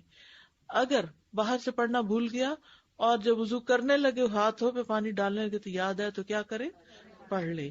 ٹھیک ہے، اگر بسم اللہ پڑھنا بھول ہی گیا سرے سے تو کیا وضو ہو گیا؟ ہو گیا. واضح. نمبر 2، ہاتھ دھونا. ہاتھ دھونا. مقدام بن مادی کرب کندی رضی اللہ عنہ کہتے ہیں کہ رسول اللہ صلی اللہ علیہ وسلم کے پاس وضو کا پانی لایا گیا. کیا لایا گیا؟ وضو لایا گیا. آپ صلی اللہ علیہ وسلم نے وضو کیا، پس آپ نے اپنی دونوں ہتھیلیاں 3 بار دھوئیں. یہ دونوں ہتھیلیاں 3 بار، ان کو ہتھیلی کہا جاتا ہے. ٹھیک ہے، اور ہاتھ جو ہے وہ سارے کے اوپر اطلاق ہو جاتا ہے پھر. ٹھیک ہے، تو یہ ہتھیلی جو ہے اتنا حصہ، اور پہلے دائیں پھر بائیں. ٹھیک ہے، پہلے دایاں پھر بایاں پھر دایاں پھر بایاں. وضو کی ابتدا ہاتھ سے کرنا. عبد الرحمن بن جبیر بن نفیر اپنے والد سے روایت کرتے ہیں کہ ابو جبیر کندی رسول اللہ صلی اللہ علیہ وسلم کے پاس آئے تو رسول اللہ صلی اللہ علیہ وسلم نے ان کے لیے وضو کا پانی لانے کا حکم دیا اور فرمایا ابو جبیر وضو کرو. ابو جبیر نے منہ سے وضو کرنا شروع کر دیا، یعنی ہاتھ سیدھا منہ دھویا. تو رسول اللہ صلی اللہ علیہ وسلم نے انہیں فرمایا اپنے منہ سے شروع نہ کرو، کیونکہ کافر اپنے منہ سے شروع کرتا ہے، یعنی وہ پہلے ہتھیلیاں نہیں دھوتے، ڈائریکٹ چہرے سے. اس زمانے میں وہاں لوگ ایسا کرتے ہوں گے. پھر رسول اللہ صلی اللہ علیہ وسلم نے وضو کا پانی منگوایا اور اس ترتیب سے وضو کیا کہ اپنے ہاتھ دھوئے حتیٰ کہ ان کو صاف کیا، پھر کلی کیا، سو آن. دائیں جانب سے وضو کرنا. حضرت عائشہ کہتی ہیں کہ نبی صلی اللہ علیہ وسلم ہر کام میں جہاں تک ممکن ہوتا دائیں جانب سے شروع کرتے، یعنی دائیں جانب سے شروع کرنے کو پسند کرتے تھے. یہ صحیح بخاری کی روایت ہے. کنگھی کرنے اور وضو کرنے میں بھی، یعنی وضو کا خاص طور پر ذکر آیا ہے. ایک اور حدیث میں آپ نے فرمایا جب تم لباس پہنو اور جب تم وضو کرو تو اپنی دائیں جانب سے شروع کیا کرو. جیسے آپ نے پاجامہ پہنا ہے، جراب پہنی ہے، جوتا پہنا ہے، تو کیا کرو؟ دائیں جانب سے. وَإِذَا تَوَضَّأْتُمْ فَابْدَؤْا بِأَيْمَانِكُمْ، یعنی دائیں ہاتھ سے شروع کیا جائے پھر بایاں ہاتھ دھویا جائے. ہاتھوں کی صفائی میں مبالغے کا حکم. مبالغہ کہتے ہیں یعنی اچھی طرح، خوب. عبداللہ بن مسعود کہتے ہیں کہ رسول اللہ صلی اللہ علیہ وسلم نے فرمایا تم طہارت والے پانی کے ساتھ انگلیوں کو مبالغے کے ساتھ دھو گے ورنہ آگ انہیں خوب جلائے گی. یعنی انگلیوں کو اچھی طرح دھویا جائے، یعنی اچھی طرح ان کے اندر کے حصے بھی دھوئے جائیں تاکہ کوئی چیز اندر جمی ہوئی نہ رہ جائے. اور اب آپ دیکھیں کہ ہاسپٹل وغیرہ میں جو ہاتھ صاف کرنے یا دھونے کا طریقہ لکھا ہوتا ہے خصوصاً ڈاکٹر اور نرسز کے لیے، تو اس میں انگلیوں کے جو بیچ کے یہ جو درمیان کے حصے ہیں ان کو خاص طور پر دھونے کا طریقہ بتایا گیا ہوتا ہے کہ ان میں سے کوئی چیز بھی چھوٹے نہ. ٹھیک ہے. غسل البراجم کہتے ہیں اس کو، انگلیوں کے پور اور جوڑ دھونا. حضرت عائشہ کہتی ہے کہ رسول اللہ صلی اللہ علیہ وسلم نے فرمایا 10 چیزیں فطرت ہیں: مونچھیں کتروانا، داڑھی بڑھانا، مسواک کرنا، ناک میں پانی ڈالنا، ناخنوں کا کاٹنا، جوڑ دھونا، بغل کے بال اکھیڑنا، زیر ناف بال صاف کرنا ریزر وغیرہ سے، پانی سے استنجا کرنا. براجم جو ہے یہ برجمہ کی جمع ہے. یہ انگلیوں کے پوروں میں گریں ہوتی ہیں جن میں میل جمع ہو جاتی ہے. یہ انگلیوں کے جوڑ ہوتے ہیں جو انگلیوں کے جڑوں کے درمیان ہوتے ہیں. ٹھیک ہے، یعنی دونوں چیزیں اس میں شامل ہیں. یہ جوڑ ہے نا انگلی کا، تو اس کا پچھلا حصہ، اس کے اندر بھی کچھ پھنسا ہو سکتا ہے. آپ اپنے خواتین خصوصاً ینگ صاف ستھرے ہاتھوں کو مت دیکھیں. وہ جو مزدور کام کرتے ہیں اور جو لوگ ہینڈی مین ہوتے ہیں اور خصوصاً ہیوی ہاتھ ہوتے ہیں جن کے، اور ان کے بھاری بھاری ہاتھوں میں یہ بڑی بڑی جھریاں ہوتی ہیں اور ان کے اندر بھی کچھ نہ کچھ جمع ہو جاتا ہے. تو یعنی ہمارا دین تو سب کے لیے ہے نا. اگر آپ کے لیے مجھے تو ضرورت نہیں محسوس ہوتی، میں تو ٹھیک ہے، صاف ہے، تو کچھ نظر نہیں آ رہا. تو بعض اوقات آٹا لگ جاتا ہے، آٹا تو ناخنوں پر بھی لگ جاتا ہے. تو کوئی بھی چیز لگی ہو تو اس کو خوب مل کے دھونا چاہیے. انگوٹھی کی جگہ دھونا، یعنی انگوٹھی کو بھی گھما لیں. ابن سیرین وضو کرتے وقت انگوٹھی کی جگہ بھی دھویا کرتے تھے. ٹھیک. اب یہ ہو گیا دوسرا حصہ، ہاتھ دھونا. کیسے دھوئیں گے؟ کتنی بار دھوئیں گے؟ 3 دفعہ. کون سا ہاتھ پہلے دھوئیں گے؟ دائیں جانب، پھر بایاں. کتنی دفعہ دھوئیں گے؟ 3 بار. اور پھر اس میں خاص احتیاط کریں گے، پوروں کی، جوڑوں کی، انگلیوں کے بیچ کے حصوں کی خوب مل کے دھوئیں گے تاکہ کوئی حصہ بھی ناخنوں کے آس پاس، کوئی آٹا، کوئی نیل پالش، کوئی چیز باقی نہ رہے. ٹھیک ہے، اوکے. جی استاذہ، یہ بسم اللہ کا پوچھنا تھا کہ بسم اللہ الرحمن الرحیم پورا پڑھنا ہے یا صرف بسم اللہ کہنا ہے؟ جی اچھا سوال ہے. بسم اللہ الرحمن الرحیم سارا نہیں پڑھنا، بسم اللہ کافی ہے. جب ہم اندر ٹوائلٹ میں جاتے ہیں تو پوری دعا تو پڑھ کے ہی جاتے ہیں. جب ساتھ میں ٹوائلٹ ہوتا ہے تو وضو بھی وہیں کرنا ہے اور آپ کو جو ہے وہ بھی پوری کون سی دعا پڑھ کے جاتے ہیں؟ ٹوائلٹ جانے کی دعا بسم اللہ. وہ تو اللہ میں نہیں، وہ تو الگ دعا ہے. بسم اللہ الگ ہے. اور جو وضو کے بعد کی دعا ہے وہ باہر نکل کے پڑھیں. استاد میرا سوال مسواک سے تھا. سو مسواک کا بھی یوز کرنے کا کوئی اسپیشل طریقہ رکھنے کا؟ یا مسواک میں جو سب سے آسان مسواک ہے وہ زیتون کی شاخ ہے، اس کا آگے سے وہ جو برش ہے وہ بھی بہت اچھا بنتا ہے، ٹنگ پر بھی بہت اچھا پھرتا ہے، اس میں کانٹے بھی نہیں ہوتے کہ منہ کے کسی حصے کا زخمی ہونا ہو. لیکن اب یہاں معلوم نہیں کون سا اویلیبل ہے، جو بھی اویلیبل ہو اس کے اگلے حصے کو تھوڑا بھگو لیں. جی پیلو کی مسواک خاص طور پر بہت اچھی ہوتی ہے، اگلے حصہ اس کا رات بھر بھگو دیں اور صبح اگر تھوڑا چبا کے اس کا برش پھر بنا لیں تو اس سے بہت فائدہ ہوتا ہے. اسپیشلی استاد اس کے کئی مسائل بھی تھے رکھنے کا طریقہ، کوئی بھی یہ سب تکلفات ہیں، کوئی مسائل نہیں ہے، نہ اس کے سائز کا کوئی ہمیں بتایا گیا ہے. اب آپ دیکھیں نا، اگر کہتے ہیں ایک بالش مسواک ہو تو جو چھوٹا ہو جائے تو کیا پھینکتے جاؤ، اگر اتنا مہنگا ملے اور یہ ملے بھی نہ. استاذہ جیسے باتھ روم میں ہم داخل ہوتے ہیں تو یہاں پر تو ڈبلیو سے زیادہ تر سٹنگ کموڈ ہے، تو کیا اس کا ڈھکن بند کرنے سے بھی تھوڑا فاقہ ہوتا ہے؟ جی فائدہ ہوتا ہے، لیکن بعض اوقات یہ ہے کہ گھر میں صرف ہم نہیں ہوتے اور لوگ بھی ہوتے ہیں تو وہ کھلا بھی رہ سکتا ہے. استاذہ ٹوتھ برش جو ہے وہ کس حد تک اس کا مطلب نعم البدل ہے مسواک کا؟ اعلیٰ درجہ تو مسواک ہی کا ہے، نمبر 2 درجہ پھر ٹوتھ برش کا ہوتا ہے. اگر ٹوتھ برش کیا ہے اور وضو کر لیا تو ہاں فائدہ تو ہوگا انشاءاللہ، تو نہ ہونے سے بہتر ہے. ہاں جی، میں بعض دفعہ ایسے بھی کرتی ہوں کہ ٹوتھ برش کر کے مسواک پھر ہلکی سی مار دیتی ہوں منہ میں تاکہ سنت پوری ہو جائے. ٹھیک ہے. نیل پالش سے ناخن خشک رہ جاتے ہیں کیونکہ وہ اس پر لیئر بنا دیتی ہے. ویسے بھی لانگ ٹرم نیل پالش لگانا جو ہے نا صحت کے لیے بھی اچھا نہیں، کیونکہ ہمارے ناخن بھی سانس لیتے ہیں اور ان کا ہم سانس بند کر دیتے ہیں پینٹ کر کے ان کو. جی وضو نہیں ہوتا، بس مہینے میں 4-5 دن لگا لے. کلی کرنا اور ناک میں پانی ڈالنا. رسول اللہ صلی اللہ علیہ وسلم نے فرمایا کلی کرنا اور ناک میں پانی چڑھانا فطرت سے تعلق رکھتا ہے. یہ 2 عربی کے لفظ بھی یاد کر لیجئے، المضمضہ والاستنشاق، اور ایک استنثار بھی ہوتا ہے، یہ لکھا ہوا سامنے، مضمضہ والاستنشاق اور استنثار. ٹھیک ہے. مزمزہ کہتے ہیں کلی کرنے کو، منہ میں پانی ڈال کے اس کو باہر نکالنا. استنشاق ہوتا ہے ناک میں پانی چڑھانا، بس وہ پھر ساتھ ہی نکل آتا ہے. لیکن استنثار ہوتا ہے پانی چڑھا کے اس کو جھاڑنا بھی، ناک جھاڑنا. ٹھیک ہے. ایک ہی چلو سے دونوں کام، پانی خود ہی کم لگے گا. ایک دفعہ پانی لیا، اسی سے کلی کی اور اسی سے ناک میں پانی چڑھا دیا، پھر دوسری دفعہ پانی لیا، اسی سے کلی، اسی سے ناک میں پانی، تیسری دفعہ پانی.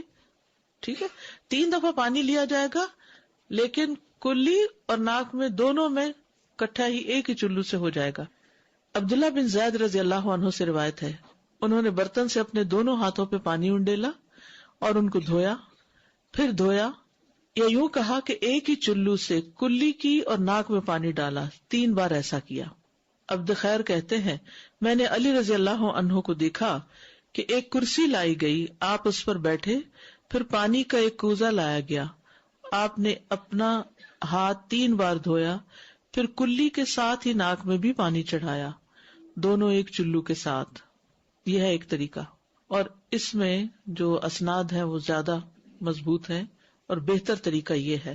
دوسرا طریقہ دونوں کاموں کے لیے علیحدہ علیحدہ پانی لینا، پہلے 3 دفعہ کلی کرنا، پھر 3 دفعہ ناک میں پانی ڈالنا. شقیق بن سلمہ نے کہا کہ میں نے علی اور عثمان رضی اللہ عنہم کو دیکھا کہ انہوں نے اعضائے وضو کو 3 دفعہ دھویا، پھر دونوں نے فرمایا کہ نبی صلی اللہ علیہ وسلم نے اسی طرح وضو کیا تھا، اعضائے وضو کو 3 دفعہ دھویا. اور شقیق نے بیان کیا کہ ان دونوں نے کلی علیحدہ کی تھی اور ناک میں علیحدہ پانی ڈالا تھا. تو یہ طریقہ بھی غیر مسنون نہیں ہے، اگرچہ پہلا طریقہ زیادہ بہتر ہے. اس حدیث کو حافظ زبیر علی زئی نے حسن لذاتی ہی کہا ہے. علم الحدیث اگر آپ نے پڑھا ہو تو اس میں حسن اور حسن لذاتی ہی اور حسن لغیری ہی، حسن کی 2 قسمیں آتی ہیں نا. ناک میں اچھی طرح پانی چڑھانا. لقیط بن صبرہ سے روایت ہے، وہ کہتے ہیں کہ میں نے کہا اے اللہ کے رسول مجھے وضو کے بارے میں بتائیں، تو آپ نے فرمایا وضو خوب اچھی طرح کیا کرو اور انگلیوں کے درمیان خلال کیا کرو اور ناک میں خوب پانی چڑھایا کرو، سوائے اس کے کہ تم روزے سے ہو.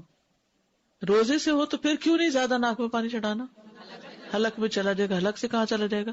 پیٹ میں. تو کوئی چیز جو پیٹ میں اترے اس سے روزہ خراب ہو جاتا ہے. اچھا، اب یہ جو دونوں طریقے میں نے آپ کو بتائے ہیں، کلی اور ناک میں پانی ڈالنے کے اور صاف کرنے کے، یہ اس لیے بتانا ضروری تھا کہ آپ ان میں سے جو بھی طریقہ اختیار کریں وہ آپ کی چوائس پر ہے، لیکن ہم بہت جلد ججمنٹل ہو جاتے ہیں اور دوسروں کو غلط ثابت کرنا شروع کر دیتے ہیں.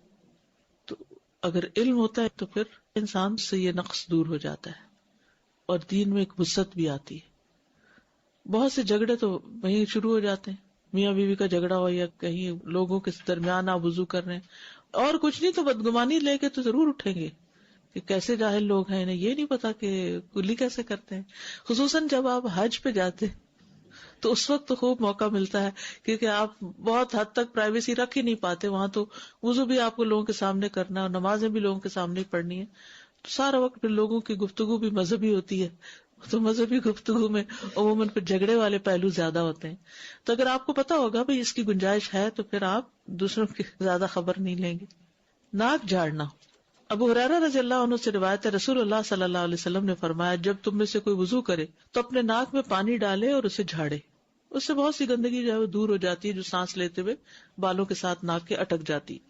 ایک اور حدیث ہے، ابو ہریرہ رضی اللہ عنہ محمد رسول اللہ صلی اللہ علیہ وسلم سے روایت کرتے ہیں، پھر انہوں نے کچھ احادیث بیان کی اور ان میں سے ایک یہ بھی تھی کہ رسول اللہ صلی اللہ علیہ وسلم نے فرمایا جب تم میں سے کوئی وضو کرے تو اپنے دونوں نتنوں سے ناک میں پانی کھینچے پھر ناک جھاڑے. تو پانی کھینچنا جو ہے یہ بھی بہت سی بیماریوں کا علاج ہے. خاص طور پر ایک چھوٹا سا ٹوٹکا ہے کہ جب زکام شروع ہو رہا ہو یا ایون بہت بہہ بھی رہا ہو تو دوائیوں سے اس کو زیادہ اتنا فائدہ نہیں ہوتا کیونکہ جو ایک شروع ہو گیا ہے اس نے اب اپنے انتہا کو پہنچنا، لیکن کمفرٹ کے لیے انسان کچھ چیزیں کرتا ہے. تو اگر آپ اس میں بھی پانی خوب ناک میں چڑھا کے ناک صاف کرتے ہیں تو بہت جلدی آرام آ جائے گا آپ کو انشاءاللہ. اول تو یہ کہ اگر عمومی عادت ہے ناک پراپر صاف کرنے کی تو یہ جو ENT کے امراض ہیں ان سے آپ بچ جائیں گے انشاءاللہ. جو شخص ہر روز صبح حلق تک مسواک سے اپنا ٹوتھ برش سے نہ کریے گا، حلق تک اپنا سب کچھ صاف کرتا ہو اور ناک اچھی طرح صاف کرتا ہو تو اس کو ایسی بیماریاں لگیں گی کم. اور اگر ہو گئی ہے کوئی اور کرنا شروع کر دیں تو انشاءاللہ تعالی افاقہ بھی جلد ہوگا، کیونکہ ہمارا دین جو چیزیں ہمیں بتاتا ہے نا اس میں ہماری آخرت کے ساتھ ساتھ دنیا کا بھی فائدہ ہے. بائیں ہاتھ سے ناک جھاڑنا یعنی پانی ڈالیں گے دائیں ہاتھ سے، تو اس دن کسی نے سوال کیا تھا پانی ڈالیں گے دائیں ہاتھ سے اور ناک جھاڑیں گے بائیں ہاتھ سے، کیونکہ جب آپ ڈال رہے ہیں نا پانی تو اس میں کوئی حرج نہیں ہے، آپ کا ہاتھ گندا نہیں ہوتا، لیکن جب آپ جھاڑتے ہیں تو گندا ہوتا ہے. تو ہر گندے کام کے لیے لیفٹ ہینڈ رکھا گیا.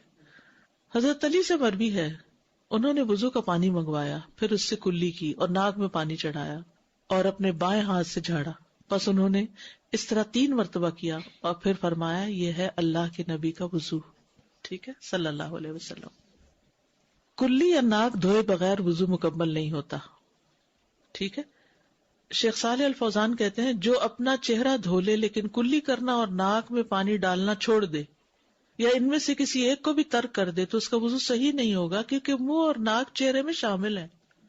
جب قرآن میں آتا ہے نا اپنا منہ دھو لو یعنی چہرہ دھو لو، تو یہ منہ بھی چہرے کے اندر ہی ہے نا، چہرے کے ساتھ ہی ہے، یہ الگ تو نہیں کوئی چیز. اسی طرح ناک بھی چہرے کے اندر ہی شامل ہے. اور نبی صلی اللہ علیہ وسلم نے کلی بھی کی اور ناک میں بھی پانی چڑھایا. تو اب آپ کو کلی اور ناک میں پانی چڑھانے کا طریقہ آ گیا. دونوں طریقے ہیں. افضل طریقہ ایک ہی چلو سے ہے، لیکن اگر آپ کو بچپن سے عادت پڑی ہوئی تو 60 سال کی عمر میں شاید عادت تبدیل کرنا مشکل ہو، مگر کچھ لوگ واقعی محنت کرتے ہیں اور وہ کرتے کرتے کرتے کامیاب ہو جاتے ہیں. کیونکہ پرانی عادتوں کو بدلنا ایک بڑا مشکل کام ہوتا ہے. ہم عادت کے غلام ہوتے ہیں، ہم سوچتے تھوڑی ہیں، ہم وہ اچانک کرنا شروع ہو جاتے ہیں. اور روٹین میں وضو چکے دن میں 5 دفعہ کرنا ہوتا ہے، اتنا مشینی وضو ہے ہمارا کہ اس میں ہم ذرا بھی سوچتے نہیں ہیں، یہ ٹھہرتے نہیں ہیں، بس جلدی جلدی کر کے باہر آ جاتے ہیں. تو ایسی صورت میں انسان اگر عادت ڈالے تو انشاءاللہ یہ افضل وضو ہے دوسرے سے. چوتھی چیز ہے چہرہ دھونا. یا ایھا الذین آمنوا اذا قمتم الی الصلاۃ فاغسلوا وجوہکم، اے لوگو جو ایمان لائے ہو جب تم نماز کے لیے اٹھو تو اپنے منہ دھو لو، یعنی چہرہ. اب یہ چہرہ کہاں سے کہاں تک ہے؟ یہ جہاں سے آپ کے بال شروع ہو رہے ہیں نا، یہ پورا ماتھا چہرے میں شامل ہے. یہ جہاں تک آپ کے بال آ رہے ہیں یہ سب، یعنی ساری خالی جگہ چہرے میں شامل. اور یہ سارے حتیٰ کہ یہ کان کی جو لو ہے، یعنی یہ حصہ نا جہاں سے کان شروع ہو جاتا ہے، یہ سب حصہ چہرے میں شامل ہے. اور یہ تھوڑی بھی چہرے میں شامل ہے. ٹھیک ہے، یعنی جتنا بھی حصہ آپ کے بالوں اور کان اور اس کے بیچ میں ہے انکلوڈنگ چن، یہ چہرے میں شامل ہے. عامر بن یحییٰ مازنی اپنے والد سے روایت کرتے ہیں کہ ایک شخص نے عبداللہ بن زید رضی اللہ عنہ سے پوچھا، اور وہ عامر بن یحییٰ کے دادا ہے، کیا آپ مجھے دکھا سکتے ہیں کہ رسول اللہ صلی اللہ علیہ وسلم کس طرح وضو کیا کرتے تھے؟ تو عبداللہ بن زید نے کہا ہاں. پھر انہوں نے پانی منگوایا اور اپنے ہاتھوں پر ڈالا اور ان کو 2 مرتبہ دھویا، پھر 3 مرتبہ کلی کے لیے منہ میں اور ناک میں پانی ڈالا، پھر اپنا چہرہ 3 بار دھویا. ٹھیک ہے. داڑھی کا خلال، نبی صلی اللہ علیہ وسلم اپنی داڑھی کا خلال کرتے تھے، چہرہ جہاں تک بال ہے وہاں تک دھونا، اور نیچے جو حصہ ہے اس میں صرف ہاتھ پھیرنا. جیسے دانتوں کا خلال ہوتا ہے نا، 2 دانتوں کے بیچ میں سوراخ ڈالنا، تو یہ چہرے کے بالوں پہ یعنی داڑھی کے بالوں میں انگلیاں پھیرنا جو ہے یہ خلال کہلاتا ہے. انس یعنی ابن مالک رضی اللہ عنہ سے روایت ہے کہ رسول اللہ صلی اللہ علیہ وسلم جب وضو کرتے تو پانی کا ایک چلو لے کر اپنی ٹھوڑی کے نیچے داخل کرتے، چن کے نیچے داخل کرتے، پھر اپنی داڑھی کا خلال کرتے اور فرماتے مجھے میرے رب عز و جل نے ایسے ہی حکم دیا ہے. تو خواتین جو ہے وہ ٹھوڑی کو دھوئیں گی، یعنی ٹھوڑی انکلوڈنگ ہے.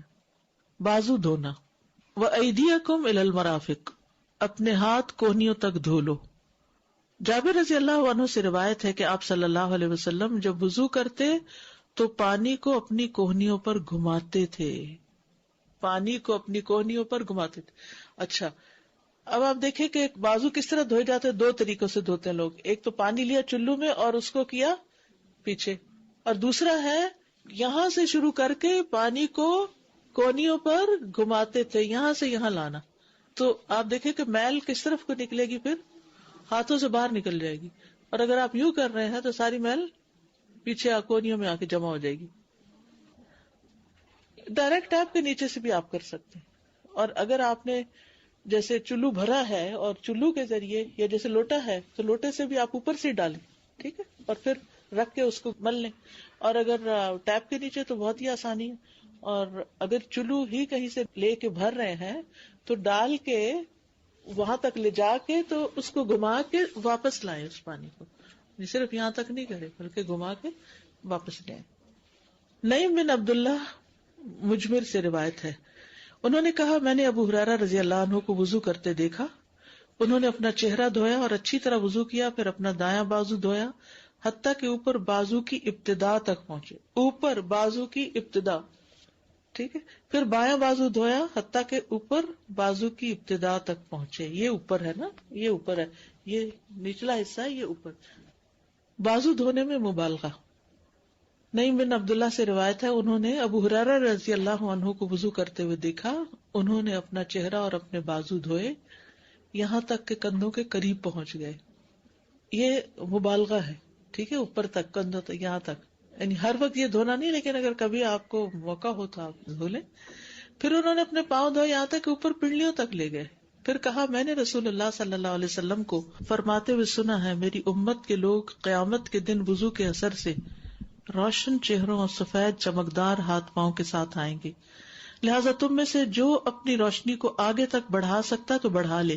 یعنی یہاں تک تو فرض ہے نا، کونیاں انکلوڈیڈ ہے، کونی خشک نہیں ہونی چاہیے. بعضوں کا سردیوں میں اسکن ڈرائی ہو جاتی ہے تو کونیاں جو ہیں اگر ان کو پراپر گھما کے مل کے نہ دھویا جائے تو وہ خشک رہ جاتی ہیں، ٹھیک ہے. تو اگر کوئی اس سے ذرا اوپر تک دھونا چاہے تو اوپر بھی دھو سکتا ہے. مگر ہمارے یہاں تو لوگوں نے شرٹس کی آستینیں اتنی ٹائٹ رکھی ہوئی ہیں کہ کئی لوگ اس پہ مسح بھی کرنا چاہتے ہیں، کہتے ہیں جرابوں پہ مسح کی اجازت ہے تو اس پہ بھی کر لیتے ہیں. نہیں، جس نے بازو نہیں دھوئے کونیوں تک اس کا وضو نہیں ہوا. یعنی آپ بازو دھوئیں گے کونیوں تک اور کونیوں والے حصے پر پانی گھما کے مل کے اس کو دھوئیں گے، پانی نیچے لائیں گے. چاہے آپ نیچے سے اوپر پانی لے جا رہے ہیں تب بھی ایسے کیجئے، چاہے آپ ڈائریکٹ اوپر سے ڈال رہے ہیں، ٹھیک ہے، لیکن پانی کو نیچے کی طرف لے آئیے، دھو لیجیے. بسم اللہ. ڈیئر سسٹر، ابھی ہمارے پاس ٹائم ہے 20 منٹ، تو ہم نیکسٹ لیسن کو بھی کنٹینیو رکھیں. کائنڈلی 1 ٹائپ کریں. ٹھیک ہے. نمبر 6 مسح کرنا. وَامْسَحُوا بِرُؤُوسِكُمْ، اپنے سروں کا مسح کرنا. یہ جو ہے نا، اس میں لوگوں کے بہت سوال ہوتے ہیں. سر کے مسح کے مختلف طریقے. پہلا طریقہ، دونوں ہاتھوں کو سر کے اگلے حصے سے، دونوں ہاتھ، یہ پورے ہاتھ ہیں، اگلے حصے سے پیچھے لے جانا، پیچھے سے آگے لانا، یہ ایک طریقہ ہے. ٹھیک ہے.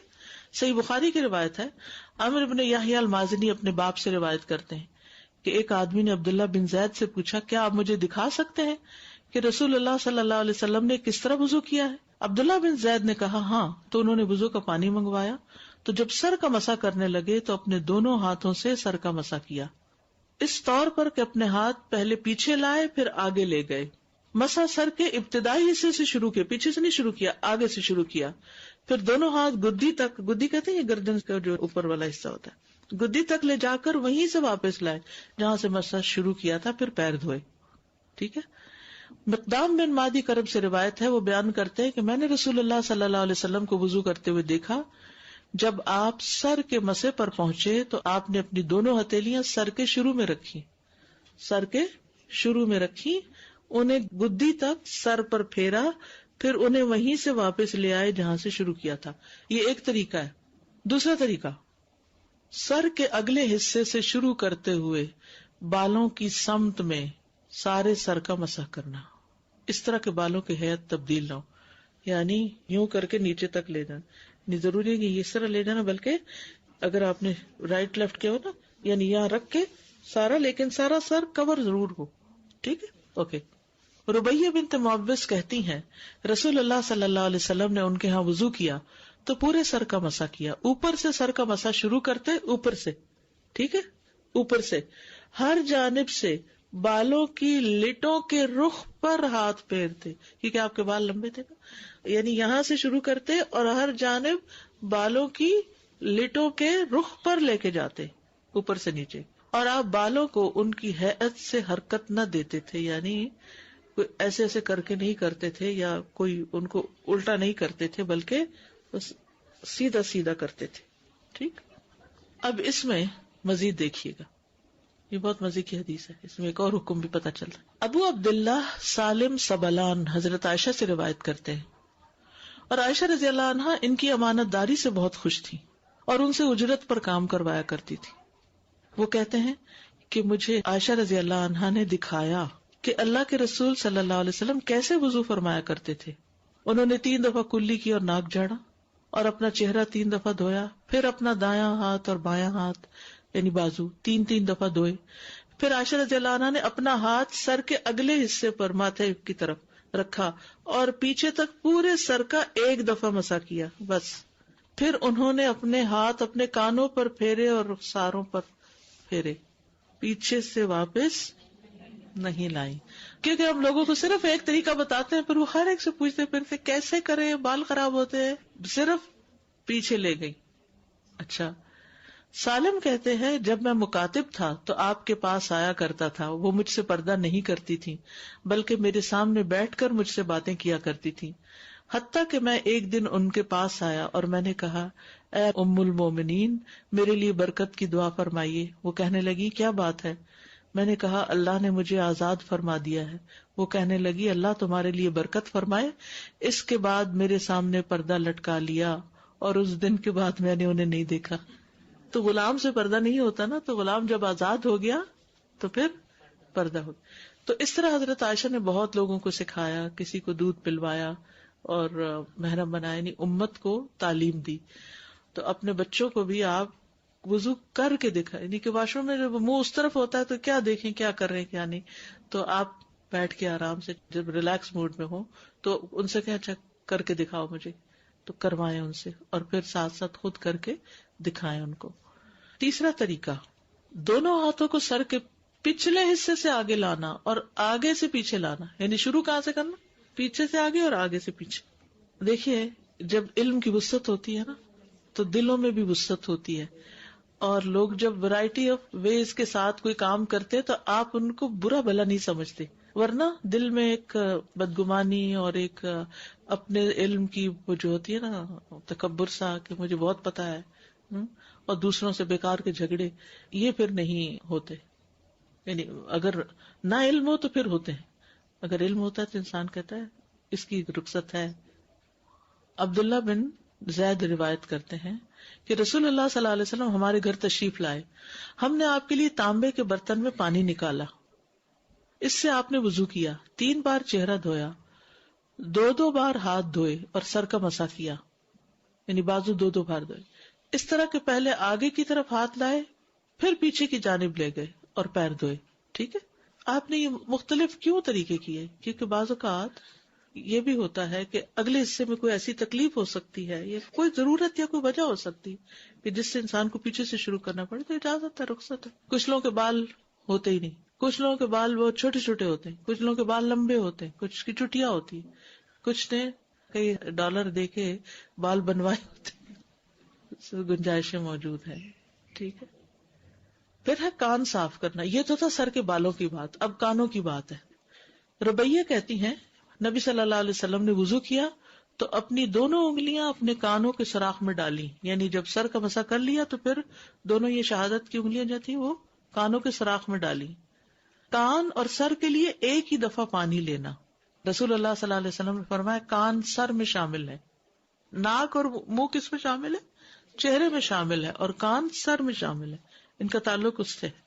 کبھی ہم نے سوچا کہ ہم پورے اوپر والے حصے کو ایک طرح سے صاف کرتے ہیں جب وضو ہوتا ہے، دانت اور ناک اور کان اور آنکھیں اور چہرہ اور بال اور سب. شہادت کی انگلی سے کان کے اندر کا مسح کرنا اور انگوٹھے سے باہر کا. شہادت کی انگلی سے اس سامنے والے حصے میں، اس سارے میں کرنا، یہاں سے شروع کر کے یہاں، اور انگوٹھے سے پیچھے والے حصے میں. ٹھیک ہے، اس میں اگر اوپر سے نیچے، نیچے سے اوپر لے تو اتنی بڑی بات نہیں. ٹھیک ہے، ایز لانگ ایز آپ کی انگلیاں یہ اندر والے حصے میں جا رہی ہیں، یعنی آسانی سے، سہولت سے جہاں تک جاتی. اور پھر یہ جتنے بھی بل ہیں نا کان کے، یہ ان سب کے اندر بھی. اچھا، کچھ لوگ آپ نے دیکھا ہوگا کانوں کے اندر میل ان حصوں میں جمی ہوتی، کیونکہ کبھی انہوں نے پراپر مسح ہی نہیں کیا ہوتا، بس ایسے کر کے ایسے انگلی پھیر کے باہر سے. اس حصے سے آپ کو ناگوار لگتا ہوگا میں کچھ باتیں کرتی ہوں، لیکن معافی چاہتی ہوں کیونکہ یہ ساری چیزیں ہو رہی ہیں تو ان کا ذکر کرنا ضروری ہے کہ ان چیزوں کی صفائی ضروری ہے. تو بہرحال تو انگلی سے کیا کریں گے آپ؟ دونوں انگلیوں سے اکٹھا ہی کر لیں گے، یہ نہیں کہ ایک دفعہ ایک انگلی سے پھر دائیں ہاتھ کی دوسری، نہیں، دونوں کے ساتھ دونوں انگلیوں سے یہاں سے شروع کر لیں، اس جگہ سے کانٹے پہننے کی جگہ سے شروع کر کے پھیرتے جائیں، پھیرتے جائیں، پھیرتے جائیں، پھیرتے جائیں، اور اندر تک لے جا کے پھر یہ انگوٹھا جو ہے اس سے پیچھے کا حصے کو کر لیں. انگلیوں سے پچھلا حصہ نہیں پھیرنا، انگوٹھے سے پچھلا حصہ اور شہادت کی انگلی سے اندر کے سارے حصے. ہاں، اگر آپ نے ٹاپس پہنے ہوئے اور وہ آپ کی سکن کے ساتھ فکسڈ ہیں تو غسل جنابت نہیں ہوگا اگر وہاں پانی نہیں گیا، یہ یاد رکھیے. نوز پن بھی گھما لیجیے، بگننگ آف دا کنال تک جائیں گے، کنال کے اندر تو انگلی جاتی بھی ہو تو نہیں لے جائیں کیونکہ کان کا پردہ نہ متاثر ہو، یعنی سہولت سے جہاں تک آپ کی اس کنال تک جاتی ہے جائے. عمر بن شعیب اپنے والد سے روایت کرتے ہیں اور وہ دادا سے، ایک شخص نبی صلی اللہ علیہ وسلم کی خدمت میں آیا اور کہنے لگا، اے اللہ کے رسول، وضو کیسے کیا جاتا ہے؟ تو آپ نے برتن میں پانی منگوایا، پھر اپنے ہاتھ دھوئے 3 بار، پھر چہرہ 3 بار، پھر دونوں کلائیاں 3 بار، پھر اپنے سر کا مسا، اور اپنی شہادت کی انگلیاں اپنے کانوں میں ڈالی اور اپنے انگوٹھوں سے اپنے کانوں کے اوپر کا مسا کیا، اور شہادت کی انگلیوں سے اپنے کانوں کے اندر کا کیا. شہادت کی انگلیوں سے اپنے کانوں کے یعنی سامنے والے حصے کا اور انگوٹھے سے پچھلے حصے کا. نمبر 8، پاؤں دھونا. وَأَرْجُلَكُمْ إِلَى الْكَعْبَيْنِ، اور اپنے پاؤں ٹخنوں تک دھو لو. پہلے دایاں پاؤں دھونا، پھر بایاں پاؤں دھونا. صحیح بخاری میں آتا ہے پھر اپنا دایاں پاؤں 3 بار، اس کے بعد بایاں پاؤں 3 بار دھویا. 3 بار دھونے کا مطلب ہے کہ 3 بار پانی کی دھار ڈالی، یہ نہیں کہ ایک دفعہ دھو کے بریک کرے، پھر ایسا نہیں، یعنی کنٹینیوسلی کریں گے لیکن 3 بار اس پہ پانی ایک طرح سے ڈالیں، جس سے اگر آپ ٹیپ کے نیچے ہیں تو 3 دفعہ ہاتھ ملیں گے. پھر پانی کا ایک چلو لیا، اپنے دائیں پاؤں پہ ڈالا یہاں تک کہ اسے دھویا، پھر دوسرا چلو پانی سے لے کر اس سے اپنا بایاں پاؤں دھویا. اس کے بعد کہنے لگے، میں نے رسول اللہ صلی اللہ علیہ وسلم کو اسی طرح وضو کرتے ہوئے دیکھا. بائیں ہاتھ سے دونوں پاؤں دھونا، بائیں ہاتھ سے دونوں پاؤں دھونا. پھر اپنے دائیں ہاتھ سے اپنے دائیں پاؤں پر 3 مرتبہ پانی بہایا، پھر اپنے بائیں ہاتھ سے مل کے دھویا. جیسے ناک میں پانی ڈالتے ہیں نا دائیں ہاتھ سے، اور ناک جھاڑتے ہیں بائیں ہاتھ سے، ایسے ہی پاؤں پہ پانی ڈالتے ہیں دائیں ہاتھ سے اور ملتے ہیں اس کو بائیں ہاتھ سے. آپ دیکھیں کہ ہمارے دین میں ایک طہارت کا جو احساس ہے نا وہ بھی برقرار رکھا گیا ہے کہ سارے وہ کام جیسے ناک صاف کرنا ہے، استنجا کرنا ہے، پاؤں دھونا ہے اور اس طرح کے کوئی بھی گندے کام کرنے تو بائیں ہاتھ استعمال، اور کھانے کے لیے، سلام کے لیے اور ہر کام کے لیے دایاں ہاتھ استعمال کیا جائے. اور بعض لوگ کہتے ہیں کیا ریجیڈیٹی ہے اگر بائیں سے ہی کھا لیں. نہیں، ایک جو سینس آف طہارہ ہے، ایک سینس آف کلینلینس ہے، وہ اس میں جو حسن ہے دائیں اور بائیں کے فرق میں، وہ اس میں نہیں ہے. چنگلی سے، چنگلی کا مطلب ہوتا ہے چھوٹی انگلی، چنگلی. مستورد بن شداد رضی اللہ عنہ کہتے ہیں میں نے رسول اللہ صلی اللہ علیہ وسلم کو دیکھا، آپ جب وضو کرتے تو اپنے پاؤں کی انگلیوں کو اپنی چنگلی سے ملتے تھے، یعنی چھوٹی انگلی سے انگلیوں کے بیچ بیچ کے جو جوڑ ہیں ان میں ہاتھ ڈالتے تھے، یعنی انگلیوں کے بیچ والے حصوں میں اگر چنگلی پھیرے تو بہت ریلیکسنگ فیلنگ آتی ہے. ادروائز ہم ٹچ ہی نہیں کرتے، ہاتھ ہی نہیں لگاتے اس ایریا کو خود. امام مالک کو پہلے اس فتویٰ کا نہیں پتا تھا، جب انہیں پتا چلا تو پھر وہ انگلیوں کے درمیان خلال کرنے کا حکم دیتے تھے، اس کو انگلیوں کا خلال کہتے ہیں. انس بن مالک کہتے ہیں کہ نبی صلی اللہ علیہ وسلم نے فرمایا حبذا المتخللون من امتی، میری امت میں خلال کرنے والوں کے لیے واہ واہ، یعنی ان کے لیے شاباش ہے. حبذا کتنا پسندیدہ کام ہے جو انگلیوں کا خلال کرتے ہیں، پسند کیا آپ نے اس کو. لیکن اگر کوئی نہیں کر پاتا یا نہیں کرتا تو وضو ہو جاتا ہے. واہ واہ نہیں ہے جی، واہ تو اسی کے لیے جو خلال کرے گا. ابن عباس رضی اللہ عنہما کہتے ہیں ایک آدمی نے نبی صلی اللہ علیہ وسلم سے نماز کے بارے میں کوئی سوال کیا تو رسول اللہ صلی اللہ علیہ وسلم نے اس سے فرمایا اپنے ہاتھوں اور اپنے پاؤں کی انگلیوں کا خلال کرو. اپنے ہاتھوں اور پاؤں کی، یعنی ہاتھوں میں بھی ایسے ایک دوسرے کے اندر ڈال لیں. آپ کی مراد تھی کہ اچھی طرح وضو کیا جائے، مل کے وضو کیا جائے. ایڑیاں دھونا. عبداللہ ابن عمر رضی اللہ عنہما سے روایت ہے، انہوں نے کہا کہ نبی صلی اللہ علیہ وسلم ایک سفر میں ہم سے پیچھے رہ گئے، جو سفر ہم نے آپ کے ساتھ کیا. پھر ہم نے آپ کو پا لیا جبکہ عصر کا وقت ختم ہو رہا تھا. ہم لوگ وضو کرنے لگے، جلدی جلدی پاؤں پہ ہاتھ پھیرنے لگے. آپ نے 2 یا 3 بار بلند آواز سے پکارا ایڑیوں کے لیے آگ کا عذاب ہے. یعنی اگر آگے آگے پانی پھیر کے چھوڑ دیا اور ایڑیاں سوکھی رہ گئیں اور ان کو مل کے نہیں دھویا تو وضو نہیں ہوا. وضو نہیں ہوا تو نماز نہیں ہوئی، نماز نہیں ہوئی تو دین مکمل نہیں ہوا. دین ناقص ہوا تو اللہ کے سامنے کیا جواب لے کے جائیں گے. اس لیے نماز جو ہے وہ وضو کے بغیر ہوتی نہیں، بلکہ اگر کوئی جان بوجھ کے وضو نہیں کرتا، جان بوجھ کے بغیر کسی عذر کے، تو آج میں پڑھ رہی تھی کتاب میں کہ وہ ایک طرح سے کفر کا ارتکاب کرتا ہے. قرآن کا حکم ہے نا، انکار ہے اس کا. یعنی بیماری ہے اور وہ تو الگ بات ہے، لیکن کوئی کہے کوئی ضرورت ہی نہیں ہے، میری نیت صاف ہے. محمد بن زیاد کہتے ہیں میں نے ابو ہریرہ رضی اللہ عنہ سے سنا جب وہ ہمارے پاس سے گزرتے اور لوگ برتن سے وضو کر رہے ہوتے تو فرماتے لوگوں وضو اچھی طرح کرو، کیونکہ ابو القاسم نے فرمایا صلی اللہ علیہ وسلم خشک ایڑیوں کے لیے آگ کا عذاب ہے. پاؤں دھونے میں مبالغہ. نعیم بن عبداللہ مجمر سے روایت ہے، انہوں نے کہا میں نے ابو ہریرہ کو وضو کرتے ہوئے دیکھا، انہوں نے اپنا چہرہ دھویا اور اچھی طرح وضو کیا، پھر اپنا دایاں بازو دھویا حتیٰ کہ اوپر بازو کی ابتدا تک پہنچے، پھر بایاں بازو دھویا یہاں تک کہ اوپر بازو کی ابتدا تک پہنچے، پھر اس نے سر کا مسح کیا، پھر اپنا دایاں پاؤں دھویا حتیٰ کہ اوپر پنڈلی کی ابتدا تک پہنچے. ٹھیک ہے، یعنی اوپر تک، گھٹنوں کے نیچے نیچے تک. پھر اپنا بایاں پاؤں دھویا تک کہ اوپر پنڈلی کی ابتدا تک پہنچے. پھر کہا میں نے رسول اللہ صلی اللہ علیہ وسلم کو اسی طرح وضو کرتے دیکھا ہے، اور کہا کہ رسول اللہ صلی اللہ علیہ وسلم نے فرمایا قیامت کے دن اچھی طرح وضو کرنے کی وجہ سے تم لوگ ہی روشن چہروں اور سفید چمکدار ہاتھ پاؤں والے ہوگے، لہٰذا تم میں سے جو اپنے چہرے اور ہاتھ پاؤں کی روشنی اور سفیدی کو آگے تک بڑھا سکے بڑھا لے. اگر چپل پہنی ہو تو اس کے سمیت پاؤں دھوئے جا سکتے ہیں. ٹھیک ہے نا. کبھی ایسا ہوتا ہے کہ انسان ٹھنڈی جگہ ہوتی ہے یا مٹی والی جگہ ہوتی ہے، اس میں پاؤں باہر نہیں نکال سکتا کوئی بھی وجہ، تو پاؤں کے اوپر پانی بہا لینا چپل کے اندر سے ہی، جتنا مل سکے مل لیں اور باقی ایڑیاں وغیرہ مل لیں تو وہ بھی ٹھیک ہے. عبید اللہ بن جریج سے روایت ہے کہ انہوں نے عبداللہ ابن عمر سے کہا اے ابو عبد الرحمن، میں نے آپ کو 4 ایسے کام کرتے ہوئے دیکھا جو آپ کے ساتھیوں کو کرتے ہوئے نہیں دیکھا. یہ عبداللہ بن عمر کی کنیت تھی ابو عبد الرحمن. ان میں سے ایک یہ ہے کہ میں نے آپ کو سبتی جوتے پہنے ہوئے دیکھا. عبداللہ رضی اللہ عنہما نے جواب دیا کہ میں نے رسول اللہ صلی اللہ علیہ وسلم کو ایسے جوتے پہنے ہوئے دیکھا جن پر بال نہیں تھے اور آپ انہی پر وضو کیا کرتے تھے، تو میں بھی انہی کو پہننا پسند کرتا ہوں. یعنی وہ جیسے رسیاں یا ڈوریاں لگی ہوتی ہیں نا جوتوں پر، اس کو شاید کھڑاوا بھی بولتے ہیں، I don't know. بہرحال چپل، ایک کینچی چپل ہوتی ہے اور ویسے بھی جیسے عام چپلیں ہوتی ہیں، تو اس میں اگر اوپر بہت کورڈ نہیں ہے، ایک چپل تو ہوتی ہے جس میں پورا پاؤں کور ہو جاتا ہے، آگے سے فرنٹ کورڈ ہوتی ہے، وہ نہیں جس میں پاؤں نظر آ رہا ہو اور پانی سے ہی پہنچ جائے.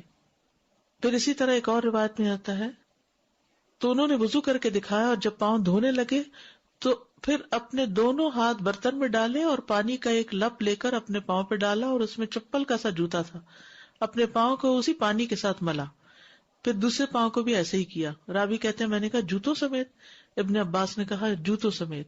پھر میں نے کہا جوتے پہنے؟ میں نے پھر کہا جوتوں سمیت؟ کہا جوتوں سمیت. یعنی چونکہ وہ ان کو کنفرم تھے، ان کو کانفیڈینس تھا کہ انہوں نے ایسے ہی دیکھا تو انہوں نے کر کے دکھایا. اس سے یہ بھی پتہ چلتا ہے کہ ہمارے دین میں سہولت بھی ہے، رخصت بھی ہے. اب اس میں ایک مسئلہ رہ جاتا ہے، وہ ہے بزرگ لوگوں کا وضو کرنا. جو بوڑھے لوگ ہوتے ہیں وہ نیچے بیٹھ کے بھی وضو نہیں کر سکتے، وہ سنک پہ بھی پاؤں نہیں چڑھا سکتے، خاص طور پر اگر گھٹنے ریپلیس ہو گئے ہوں یا ایج بڑی ہو. تو وہ کیا کر سکتے ہیں کہ جیسے واش روم کے اندر ایک چوکی سی رکھ کے پاؤں چوکی پہ رکھ کے جتنا جھک سکتے ہوں اتنا جھک کے پاؤں مل لیں. لیکن کچھ لوگ پھر ایک پاؤں پہ نہیں کھڑے ہو سکتے، یعنی اگر اوپر بھی پاؤں چڑھانا تو ایک ٹانگ پہ نہیں کھڑے ہو سکتے، جب نیچے اگر چوکی پر بھی پاؤں اٹھا کے رکھنا ہو تو وہ بھی نہیں رکھ پاتے. تو پھر یہ ہے کہ یا تو کرسی پہ بیٹھ کے، یا پھر یہ ہے کہ کموڈ ہوتا ہے واش روم کے اندر تو اس پہ بیٹھ کے پاؤں کے اوپر پانی بہا کے پاؤں دھو لیں، یا پھر یہ کہ کھڑے کھڑے شاور کے ساتھ پانی جسے زوردار دھار ڈالتے ہیں نا جس میں ملنے کا کام بھی بیچ میں ہی ہو جاتا ہے، تو اس سے 3 دفعہ وہ آگے پیچھے اچھی طرح شور کر لیں کہ سارا پانی انگلیوں کے اندر بھی پہنچ گیا ہے اور ایڑیاں بھی خشک نہیں. ایڑیوں کو تھوڑا بہت اگر ہاتھ سے نہیں مل سکتے تو زمین سے، یا اگر فٹ سٹول کے اوپر پاؤں رکھے ہوئے ہیں تو اس پہ تھوڑا سا مل لے. تو کوئی نہ کوئی طریقہ اختیار کرے کیونکہ یہ معذوری ہے، تو معذور کے احکام مختلف ہوتے ہیں. ٹھیک ہے.